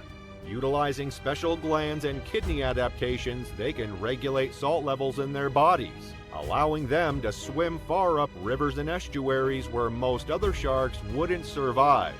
This makes them one of the few shark species that can come into direct contact with humans in environments that seem completely safe. And on that day, one had been following the dolphins. As Stella swam out, the bull shark lurked beneath the murky water, its instincts honed by millions of years of evolution. It had been hunting in the river, likely drawn in by the scent of fish or even the dolphins themselves. But in that moment, as it sensed the movement above, its focus shifted. Stella had no idea the terror lurking beneath her. The water was clear near the surface, but the depths concealed a predator that was about to strike. And just as she reached the dolphins, everything changed in an instant. The bull shark surged forward. Stella barely had time to react before an excruciating pain tore through her leg. A force unlike anything she'd ever felt yanked her downward, sending shockwaves of agony through her body. Instinctively, she thrashed, kicking and clawing at whatever had clamped onto her. But her frantic movements only seemed to fuel the predator's aggression. As the water around her turned red, the truth became horrifyingly clear. She was in the jaws of a bull shark. Her screams echoed across the river, piercing through the humid summer air. On the shore, her friends watched in terror, calling her name, pleading for her to fight. But they were powerless. The attack was unfolding right in front of them, but there was nothing they could do except scream for help. Every second felt like an eternity. The water churned violently as the shark dragged her beneath the surface, then let go for just a moment, circling back as if to strike again. Stella fought to keep her head above water, gasping for air as waves of panic and pain surged through her. Her leg felt like it was on fire, the wound gushing blood into the river, attracting the shark even more. The predator, sensing its prey weakening, moved in again, its powerful body slicing through the water with terrifying ease. She kicked with everything she had left, desperate to break free, but her strength was fading. The onlookers on shore could see the massive shadow moving beneath the surface, stalking her. It was a battle of survival, and Stella was running out of time. Just then, a man standing nearby sprang into action. Without hesitation, he plunged into the river, battling against the current as he raced toward Stella. The shark had disappeared for a moment, slipping into the depths, and the man seized his chance. He grabbed hold of her and with all his strength pulled her toward the shore. But Stella's body was limp. She had lost consciousness, whether from the blood loss, shock, or sheer exhaustion, no one could tell. The rescuer fought against the weight of her body, the pull of the water, and the looming fear that the shark could return at any second. By the time he reached the riverbank, emergency responders had already arrived. Police boats patrolled the area, sirens blaring as paramedics rushed forward to attend to Stella. Every second counted. The paramedics worked frantically, applying pressure to her wounds, but the extent of her injuries was catastrophic. The bite had severed arteries, and despite their best efforts, there was nothing they could do. Stella's life slipped away on the banks of the Swan River, her bright future stolen in a heartbeat. The teenage girl who had just moments ago been chasing dolphins was gone. As the news of Stella's death spread, authorities wasted no time in issuing a public warning. They urged people to stay out of the water while a search for the shark was conducted. No one wanted to take another risk. A day later, a 2.5-meter bull shark was caught about a kilometer upstream from where the attack had occurred. Local fishermen had used bait to lure the predator, but what shocked them most was the direction it had come from. Instead of returning to the ocean, the shark had remained deep in the river, far from where people would typically expect such a threat. Rather than euthanizing the animal, officers made the decision to relocate it far out into the ocean, hoping it wouldn't return. Some believed this was the right thing to do. The shark had simply acted on instinct.